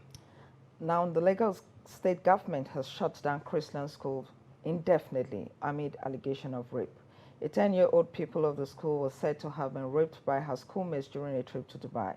The state government disclosed that the allegations of sexual violence involving students of Chrisland School are being investigated by the relevant ministries, departments, and agencies, including the Ministry of Education, Office of Education Quality Assurance, Ministry of Youth and Social Development, Ministry of Justice, and the Lagos State Domestic and Sexual Violence Agency.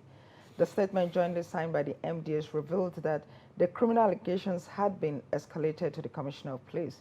The state government therefore reminded the general public that anyone who engages in any visual depiction of sexually explicit conduct involving a child commits an offense and is liable to a custodial sentence of 14 years. This includes producing, distributing, receiving, or possessing an image of child pornography. Now that's that for the news highlights. Let's take a look at today in history, talking about today that shaped our world on this day. Please stay.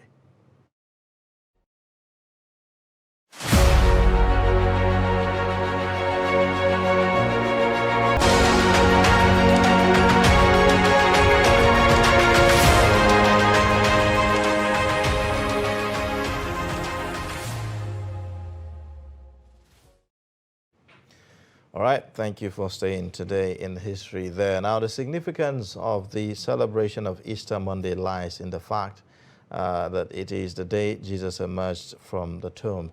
Now, after the regular church services that are characterized by reflections on the essence and lessons of the death and resurrection of Jesus Christ on Easter Sunday, some Christians use Easter Monday to show love and relax in the newness of Christ's resurrection. In Abuja, some residents of the Federal Capital Territory took the celebration to one of the city's public recreational centers, specifically the Millennium Park, where they were sadly denied access and made to pay to access the facility, while others were forced to make use of alternatives. We'll take a look at this report as put together by Aisha Salihu.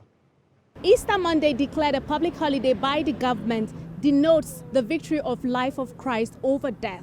A day that has been set aside by most people to celebrate, whereby they visit recreational centers, parks within the city center, and this way they show they express love, show love to one another. We're here at the Millennium Park, a place that is supposedly free, but the situation right now is that the officials on ground are asking people for money because they said the government part of the park is closed, is shut down, and that of the private part is where people are asked to pay money. Meanwhile, the information online, according to some people who are here to access this facility, has it that the place is free and it's available for usage. As you can see behind me, people are here turning back their vehicles because they can't have access into the park. And then over the other side, we have people who have now decided to make use of the Unity Fountain as an alternative, just so they can still have their celebration. Okay, so I'm here at the Unity Fountain today to have fun, of course, because today is Easter Monday, and also to spend time with my family too. Today is a public holiday, a free day, and most people would like to have a time out together with their family, and most time people go to work, they don't have time, and once there is a holiday like this, they have a free time with their family, and they have to enjoy the moment. It's a day that we celebrate the resurrection of our Lord Jesus Christ. So we decided to come here to enjoy ourselves at Millennium Park. But all the best. They disappointed us, but no problem, we are here. The question in the minds of some of these people is, who are the owners of the private part of the Millennium Park? A place that is expected to be free, open to the public. It's the government thing, so what is going on really? My mind is asking questions. What is going on? Are they playing out privatization? That is from my mind now, that's the next thing that is on my mind. Are they playing out privatization? Are they testing privatization? And even if a thing like that is going to happen, tell people. Let us know beforehand. And I came all the way from Apo Resettlement. I paid transport to come here. You understand? There are parks around that area. Do you understand? But because this is a big place that government gave out to everyone. The frustrations and disappointments in the faces and minds of these people have not in any way deterred their spirit, the spirit of love of the resurrection of Jesus Christ on Easter Monday, a day they have chosen to celebrate themselves, share love, express love to families and friends. Although the Millennium Park, parts of the Millennium Park is under lock and key, the Unity Fountain has served as an alternative. Aisha Salihu, Trust TV News, Abuja. Thank you, Aisha Salihu, for that report. Let's now take another report. The Senior Special Assistant to the President of Media and Publicity, Garba Shehu, has stated that President Muhammadu Buhari is yet to throw his support behind any candidate intending to contest for the position of President under the platform of the All Progressive Congress in 2023. He made the remark while responding to questions during his appearance on Trust TV's program, 30 Minutes. Mr. Shehu explained that contrary to beliefs that the president will be backing Vice President Yemi Oshibajo's candidacy, the president is yet to declare support for any candidate. Let's take a look at that report. The Vice President to Muhammadu Buhari has thrown his hat into the ring. I don't know how did the president see it? No, I was not there when the president met the vice president. But you may have been briefed about it, that this is the president's feeling or position about it. No, to be honest, I've not been briefed. But are you in the presidency happy to see that the man next to the president is coming out, as he says, to continue with the program you've started? Well, I think this is for the party to decide, membership of the party. And thank God, you know, that in terms of grassroots organization, APC is perhaps the best in Africa, not just talking, because we have 41.7 million registered voters. Nobody has this kind of number. Real people? Yeah, real people, reachable online, and because they have been registered and they've been digitally, kept their records. Yes. So the thing then is, it is the party leadership that will decide this. The president has a role. I'm not denying this thing. The president has a vote, as a delegate. Beyond that, the political arena, the environment, conduces to the president's preferences being favored. That is for him to decide. Would he be aloof? Would he be indifferent? I very much doubt. So he will be torn between his vice president and the man who helped to get him, cross the Rubicon, so to say. No, that is, he has one vote. Mr. Bola Tinubu, who has been his political ally for so many years. He has a vote, like the other members of the party, he will cast that vote for But or against it. His vote has a lot of influence, it carries a lot of weight. But we've just seen with the national leadership of the party that the president's choice has just become the national chairman. If he does that, I'm sure he will do so looking at the best interests of the nation, because there's a lot involved, there's a lot at stake. It's a legacy thing. So therefore, the president must be concerned and show leadership in all its essentials. However, the president is a born-again Democrat. Again, I don't see him behaving like Mugabe. He's not a Mugabe, certainly. So he's keeping things close to his chest, as he said. He doesn't want Exactly. his own choice to be eliminated. That is his exact word. Yes, but whatever the case is, you should praise the APC for the quality of candidates that are showing up. Quality is really essential, and I think that it's a big challenge to whoever wants to come and take us on. Well, there you have it. The spokesman of the presidency there, Garba Shehu, talking to us about the position of the president concerning the presidential aspirants ahead of the 2023 elections, whether or not he's going to give his support to his vice or to the leader of the APC. Where does the president stand? No, I think his position at this moment is okay. Like, you know, let everybody go and do their campaigns. And like Garba said, he has just one vote as a delegate. Yeah. And he has to vote for somebody at least. Of course. So we get to know that maybe later, even though the president said, well, he's going to seal that for now so that his preferred candidate will not be assassinated. Yeah, you know, he said that a long time ago that he wasn't going to. So I don't see him disclosing that at all. Well, we'll get to see how that pans out. At the end of the day, nobody knew that he was going to endorse the chairman of the APC until at the last minute, you know, before we saw that. So we'll continue to see how that will pan out. Now, there is a new trend now that governors see the Senate as the next destination after their second term in office.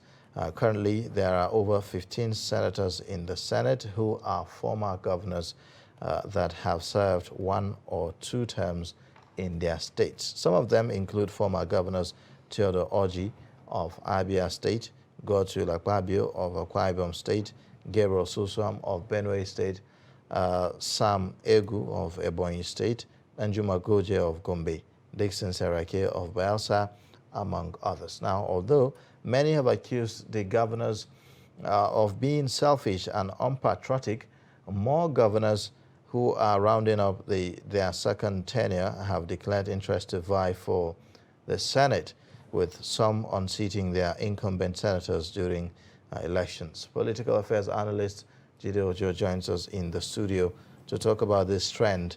And thank you for joining us on Daybreak this morning. It's a pleasure. Thank you for joining us. It's good to have you.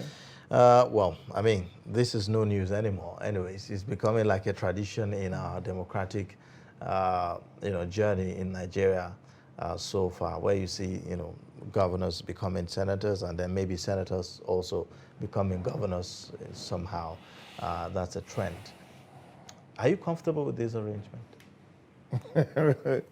It's not about whether I'm comfortable or not comfortable. The point is, legally speaking, nothing bars a former governor from going to Senate.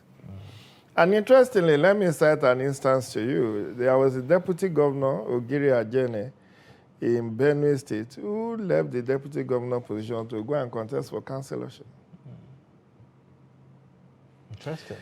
Yeah, nothing stops you. I think it's just political ambition of some people. They want to be... So maybe politics now becomes like a career sort of. Of course, now for some people it's a career. That you build, over the years, maybe from a local government chairman to a governor, and then from a governor to a senator. Whichever way you look at it. In that direction. It's people who are not politically inclined that will see anything wrong in it. Okay, but Mr. Ojo. Yeah. My first question is this practice good for our democracy? It is. Okay, then the next question is this. will you call it a free and fair process? For instance, a governor in a state, when he's finishing his 8-year tenure, it becomes a case of offer of first refusal. It is when he says, I'm not going to the Senate, that somebody from that area can now vie for that seat. Is that okay? My sister, I'm a political scientist and I don't mix law and morality are not the same thing. Let me give you, first let me land on my initial thought, which is that it is the ambition of some governors to be what they call GSM. You know what GSM is in politics? Oh, okay. Let me enlighten you. GSM is governor, senator, minister. And there are few of them. It's a cult. It's a new cult. You move either from being a governor to a senator, from senator to a minister, or vice versa. You can reorder way. Whichever way comes first. And you have seen people like that, you know, a governor. Look at Bala Mohammed of Bauchi. I believe that's your home state. He's moved from Senate to become minister, from minister. He's now a governor. Damo Alero of Kebbi, you know, governor, senator, no, has he been minister? Senator, minister. He was minister of FCT. Oh, God bless you. So you see, that's some people's ambition. They want to taste the entire circle. Yeah. And now coming back to my sister's question, I've seen a sitting governor lose election. An election, a quote and unquote superintendent. It doesn't make it. See, in 2019, my governor in Oyo State, Abiola Ajimobi, who brought the jinx for the first time, was the first Oyo State governor to be re-elected. We call it Kosheleri. That means it has never happened. Kosheleri governor. This has never happened. But what happened? The same governor who won 2 terms lost a senatorial ambition. It was his own senatorial seat that PDP won. APC won the other 2. Why will a sitting governor who has never, who brought the jinx of a 2-term governor, Bola Ige, as famous as he was, in his lifetime, never got a re-election in Oyo State. Omolulo and Lawyer, you know, Akala and all of them. But this one got a re-election. But he lost a senatorial seat. What about Gombe? Dan Kwambo. Dan Kwambo was a 2-term governor of Gombe State. He was there for 8 years. But as a sitting governor, superintended over that election, but lost. Same goes for Adamu Muazu of Bauchi as well. Yes. Yes. So, Mr. Ojo, that happens. In fact, there were some states where the people said, no, this is not going to happen. Yeah. And so the governors lost. However, we have more governors winning their seats. Yes. More than. Now, let's look at the merit. Let's look at the merit. The merit far outweighs the demerit. What we should be mindful of is it free, fair, and, you know, was there any form of manipulation? And you know, the few examples we cited will tell you that people can only read when they are popular.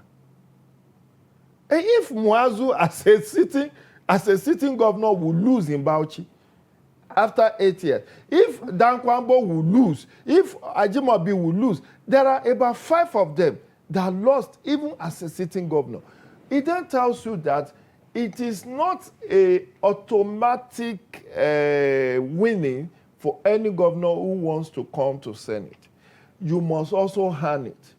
If you are not popular with the people, if your 8 years or 4 years is a disaster, people will punish you. They will rig you up. Okay. Let me put it more bluntly. Even that same election, they will collect your money, you will give them money, they will tell you it's our money. Bauchi has done that a number of times. People will give money, Bauchi will police their election result down to INEC office and say, look, we know the result, or we have it here. Any attempt to manipulate. That's how Shakara became the governor in Kano. Defeating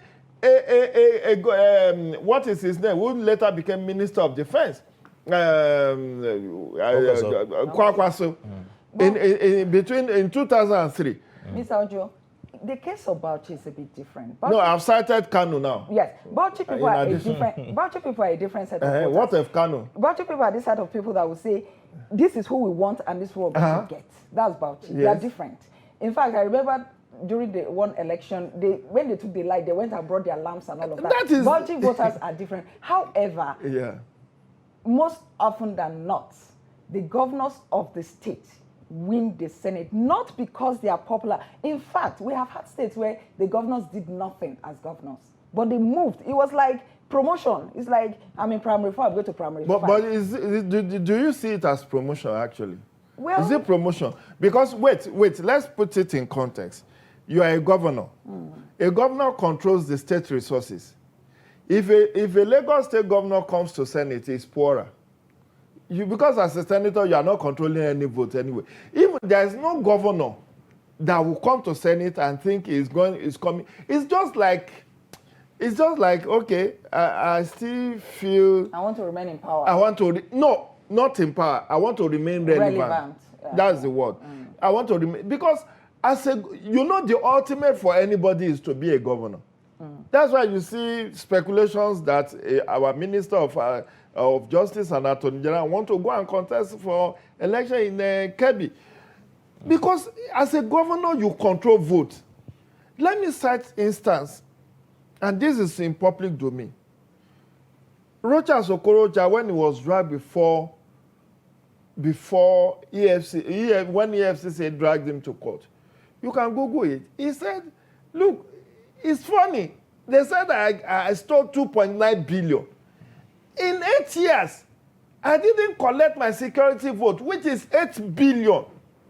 So as a governor, you are earning 1 billion every year as security vote that you don't have to account for. Will you get that kind of money in Senate? Okay, now let's take a look at this now. Talking about what is costing government and the cost of running governance. As a former governor, you are entitled to pension. Yeah. Right? Yeah. Now, you are taking pension as a former governor, and here you are a serving senator. You're also taking some, monies that comes into your allowances, remuneration, and all of that. Don't you think that this puts pressure on government's coffers? Exactly, I disagree with that norm. It is inhuman, it is ungodly, it is immoral. You cannot, as a former governor on life pension, come to Senate and still be drawing salaries. That needed to be looked into. And I think there are moves. I don't know whether there has been official move on that count. I know that there are efforts, for instance, to even stop former governors receiving pension, life pension. Sanfara has abrogated his own law. Yes. And I think Lagos, Sanwo-Olu at some point said he was going to sponsor a bill. Because this gets complicated, especially when you look at those who have served in the military, for instance, and now they are retired, right? So you get pension as a former military personnel. We have some of them in politics, and some of them have even become governors. So take, for instance, some governor of Plateau State before, John Ajang. He was a military, personnel governor at the point. And now he's in Senate. He's in Senate now. And then also as a civilian governor, So, you could look at all of this. I believe this has to be streamlined. And I think, unfortunately, we have a presidency that is a bit laid back on certain things that should have been of urgent public importance. Because I don't see why, even if you are not a military retiree, even some of those people you see as former governor or current governor or senator, they are retired. Some are retired PAMSEC, retired director in public service. They are already receiving pension. And now you become governor, you are also getting life pension. I have never worked in public service or civil service, so I really don't know what the rule book says. But morally speaking, and in terms of fiscal prudence, I don't think it's right for anyone who is already a pensioner to draw another pension. You shouldn't be drawing two pensions at the same time. But I'm looking at the legality of issue of somebody leaving the seat as a governor coming to Senate. Like I said, it's just to remain relevant and influential. It doesn't add, in fact, I'm not sure any one of them will say they are making more money because they are not controlling any votes. The worst case, best case scenario, you are made chairman of quote and unquote juicy committee.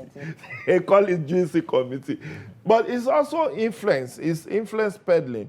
And you also see some of them leaving Senate, the same Senate you are talking about, leaving Senate to go and take up another appointment. Look at Abdullah Adamu.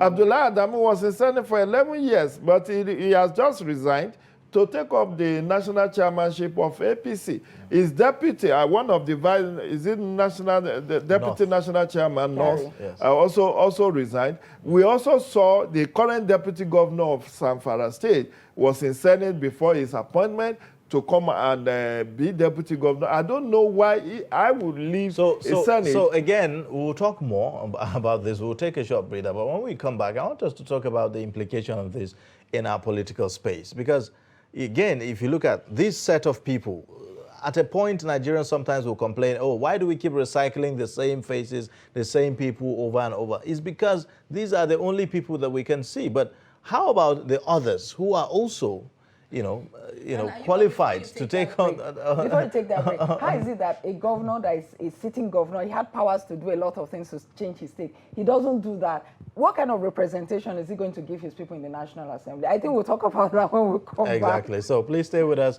When we come back, we'll have more guests joining us on the program, and then we'll continue. Please stay. To every politician, as the campaigns gain momentum and passions begin to rise, remember, the errors of your opponents do not make you a success. Do not run down your opponent and inflame passions to violence between and among your supporters. What counts is what you plan to do for the electorate and how you intend to relieve the sufferings and bring succor. Nigeria is in dire need of patriotic leaders at all levels. Leaders who will make national development their priority. Concentrate on telling the electorate what you intend to do when you get into office. Focus on making your vision clear to the electorate. Don't engage in verbal abuses, fake news or speeches. Keep dealing with issues that will bring progress. You win the hearts and minds of the people by being above board, by being civil, patriotic, and showing empathy. Let's join hands to make the 2023 elections peaceful. A message from the National Orientation Agency.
right, thank you for staying with us. This is Daybreak, reaching you live from the nation's capital in Abuja. Now added to the group, for discussion is political affairs analyst Ali Bob, and he joins us to talk about this, new trend where governors are retiring to the Senate, sort of like a retirement home, for the Senate. And we are talking about, whether or not there are merits or demerits to this trend. Thank you for joining us. Welcome to the program. Thank you very much for having me.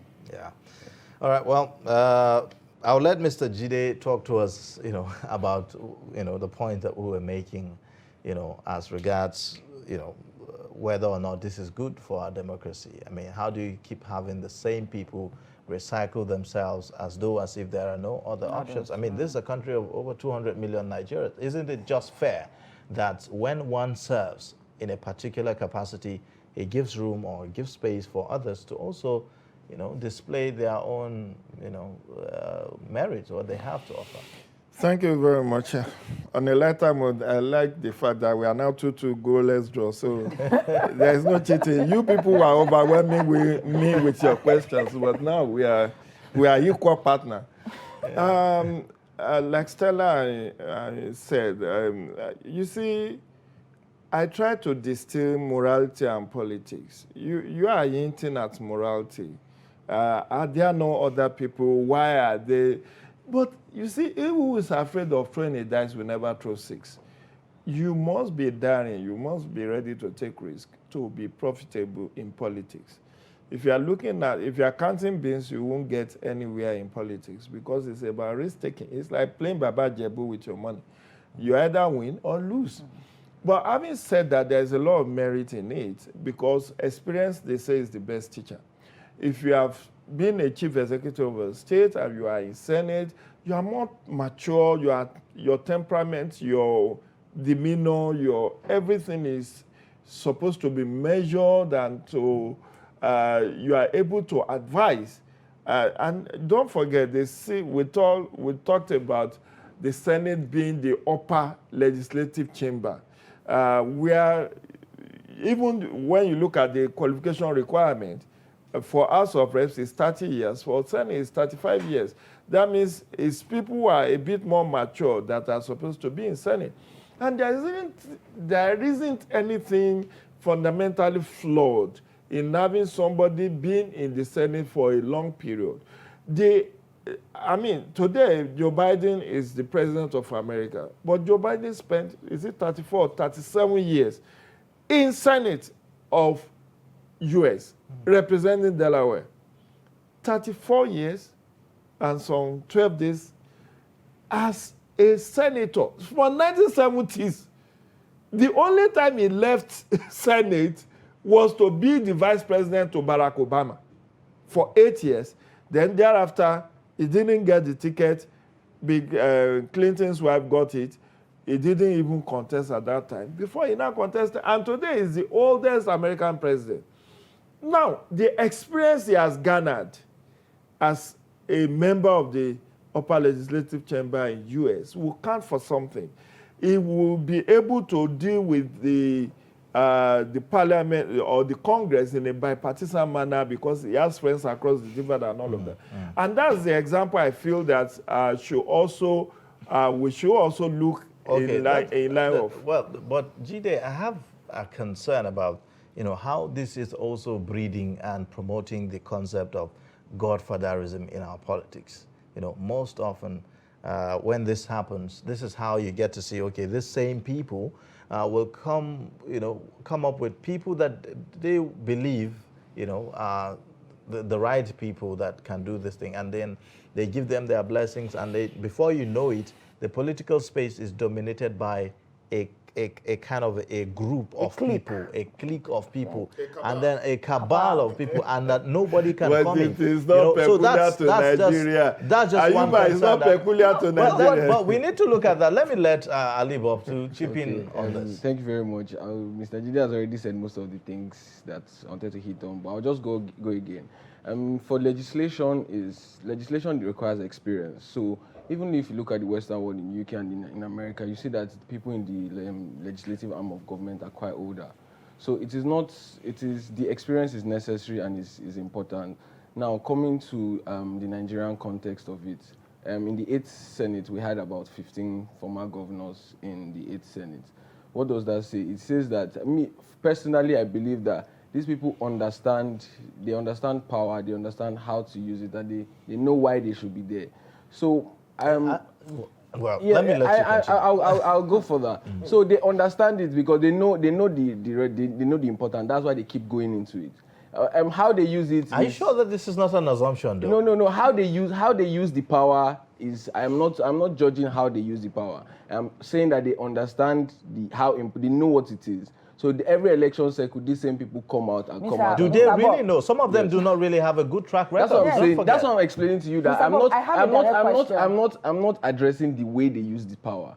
I'm saying that they understand that, oh, this thing is important. Okay. So as people on the sidelines, when we keep saying, oh, they keep coming back and coming back and coming back, I believe that you had a governor that was governor for 8 years. He did not pay salaries, he did not pay pensions, and people come out to campaign for these people. At the end of the day, as much as we talk about election irregularities, people actually come out to campaign and vote for them.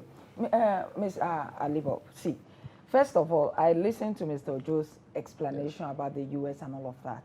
We know that the way they operate there is totally different. Yes, theirs is about service. It's about representing the people. So let's not look at it theoretically. Yes, theoretically it's not wrong. Legally it's not wrong. But are we getting value? Like, are they giving us that representation that we need? Okay, let me, I think maybe you didn't get me clearly. Let me go again. There's this power saying that power is not given a la carte. So these people, what my explanation is, they fight for, to an extent, they struggle for these things. They don't just sit down when it comes to them. Yes, they have the resources and everything, but they put in the work. Some of these people are old, they are close to their 80s, but they are campaigning around the states. Because they have the resources. Yes. And in some states, they don't even campaign. In some states, as governor, once they put in they throw their hat in that ring, they are winning in some states. I understand that, but if you look at the first instance of a governor becoming in the Senate, it was Senator George Akume. He was the first governor that crossed that divide, and it was not particularly easy for him, because he had, at that point, he had some issues with the then president Obasanjo. So he before he got into the Senate, it was a struggle. But the point I'm trying to make is, I am not judging their performances as good. My point is more like a call to Nigerians that if at the stage they are, these people know what power is. How they use this power is subjective to our explanation, but they know what power is, and they keep putting their ring in they keep throwing their hats in the ring, and they keep putting themselves out there to contest for this power. So when people, especially when young people are clamoring that, oh, these people are coming out, they're coming out, it's more like there's a structure to it. If you want to get there, you have to throw your hat in the ring and fight for it. It will not come. I'm not defending the fact that these people are coming back. I don't think it's a democracy, so yes, they have the right to. But on moral basis, a governor that we have in the 8th Senate, we had 15 past governors. We have 36 states. We had 15 past governors in the Senate.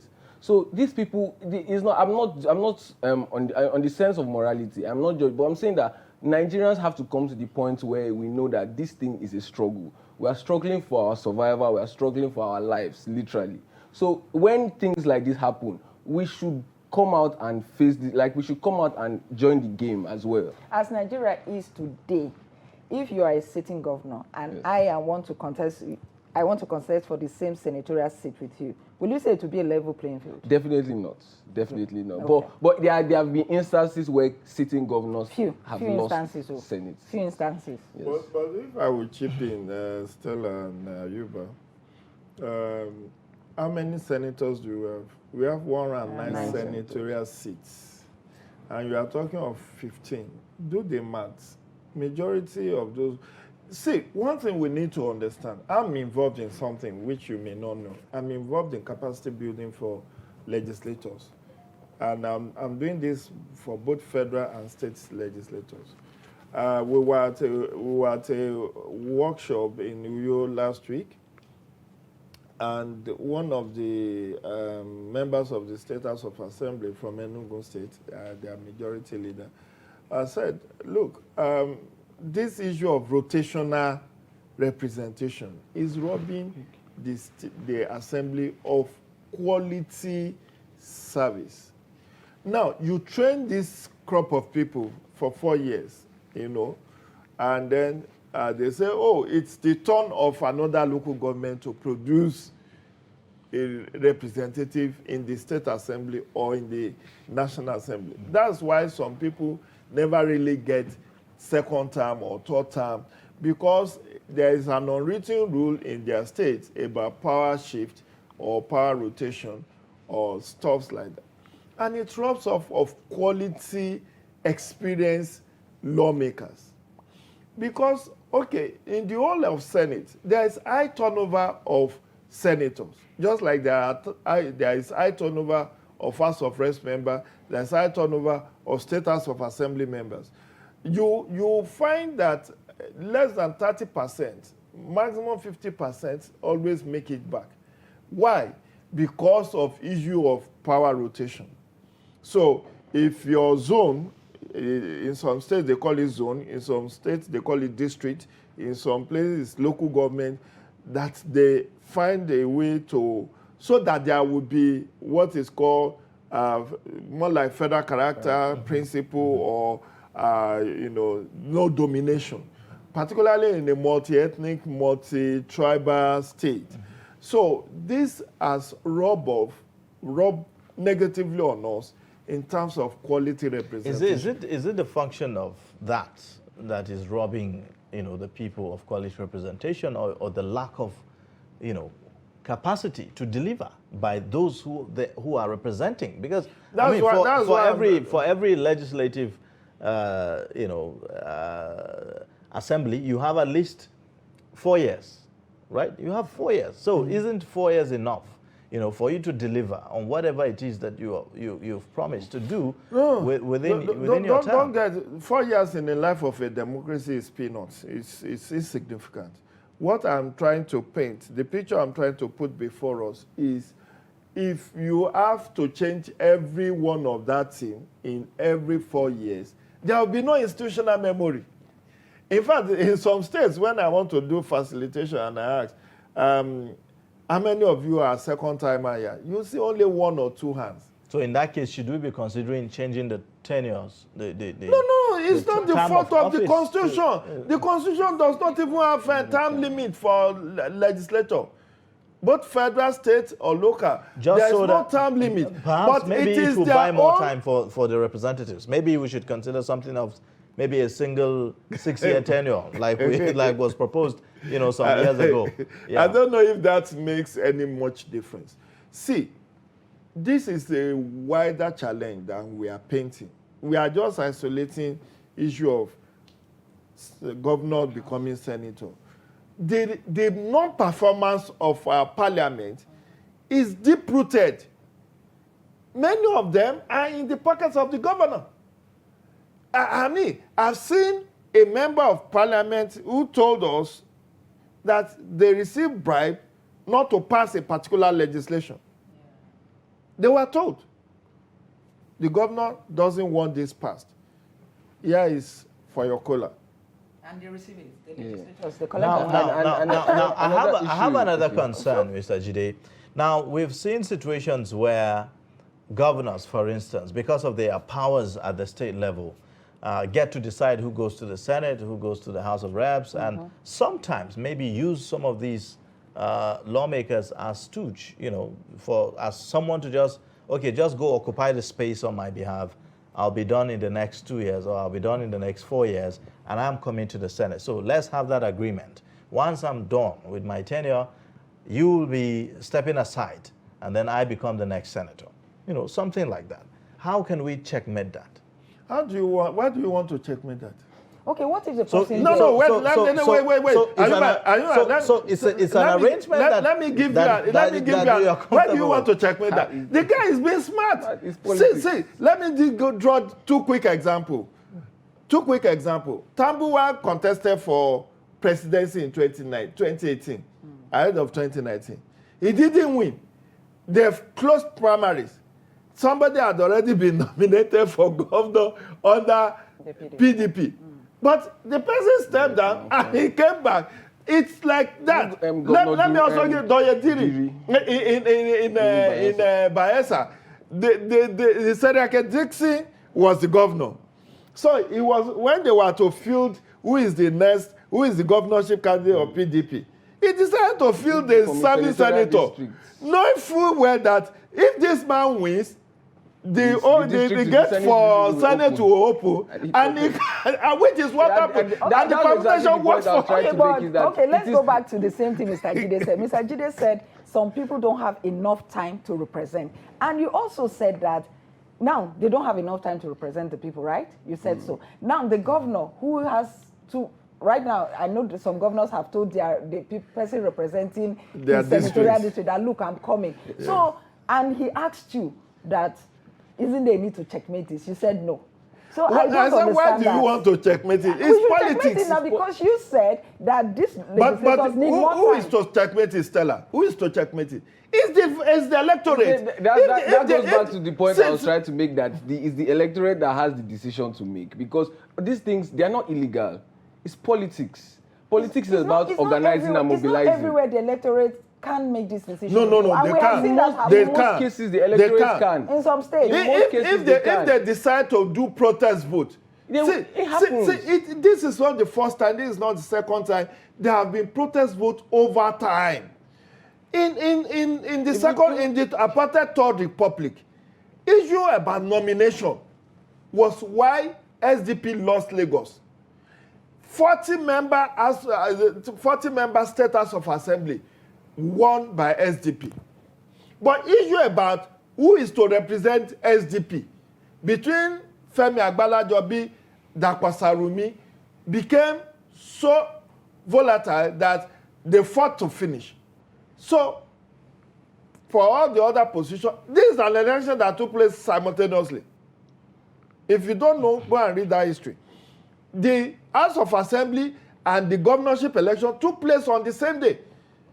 But while all the 40 seats went to SDP, the people of Lagos decided to vote for Femi Otedola's father, Sir, what's his first name now? He's dead, Sir Otedola.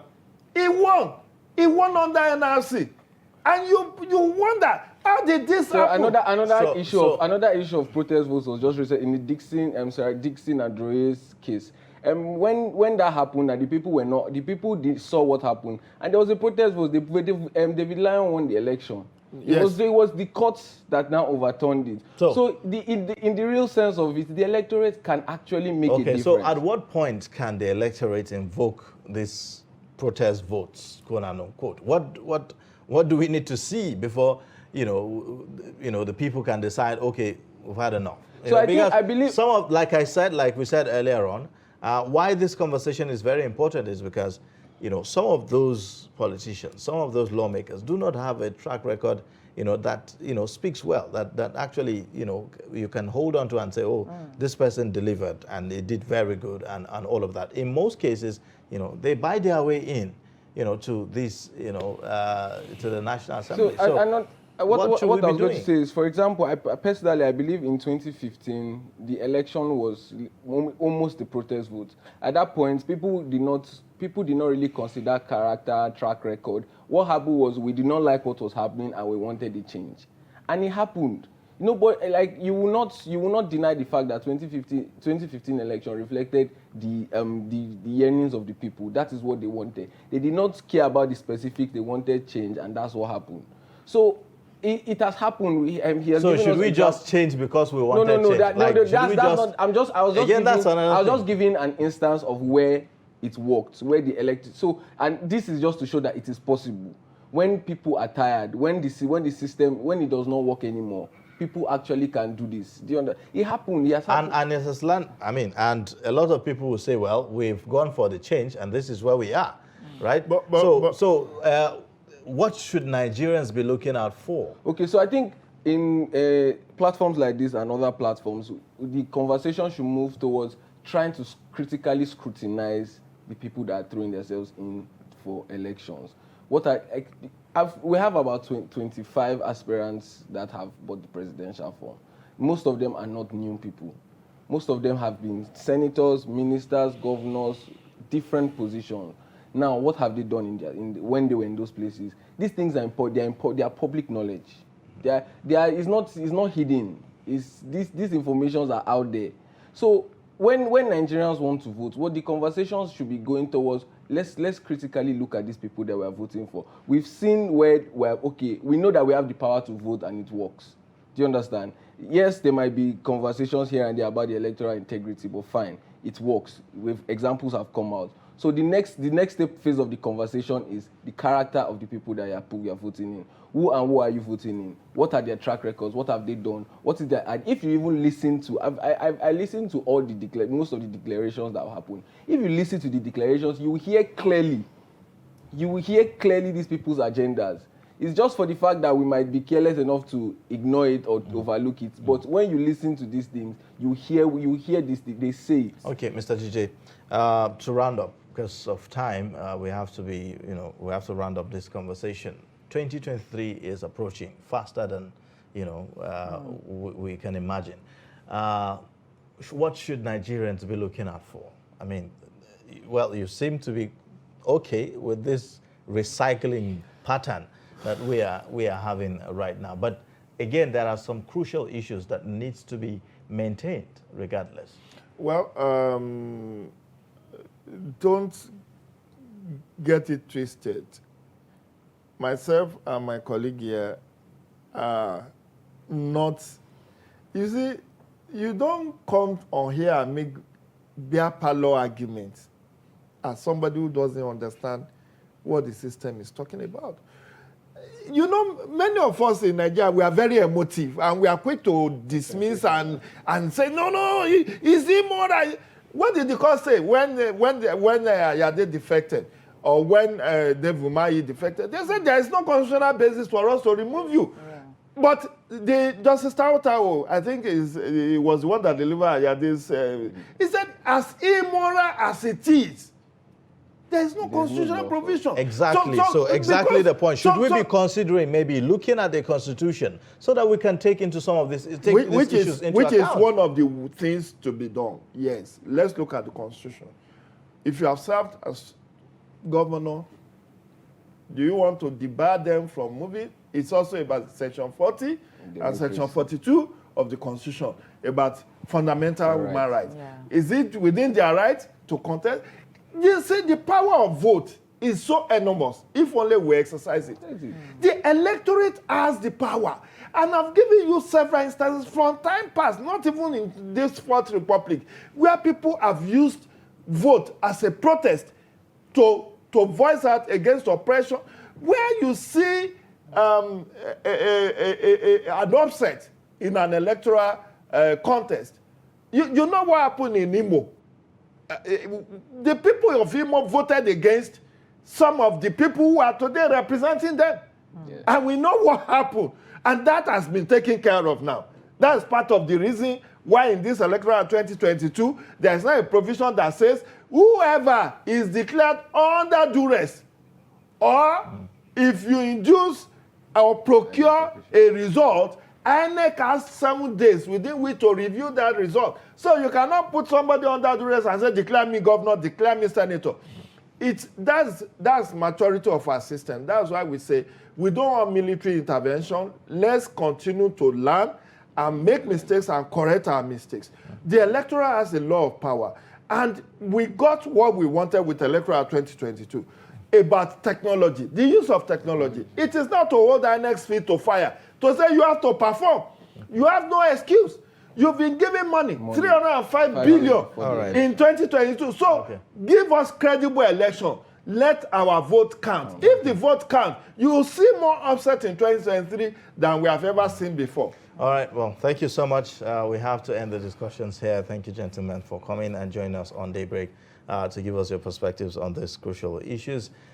We thank our viewers also for joining. We've been speaking with Jide Ojo, public affairs analyst, and also Ali Bob here talking about new trend of governors jumping into the National Assembly as sort of retirement home, and a lot of people have expressed concern about that, and that's why we are talking about it.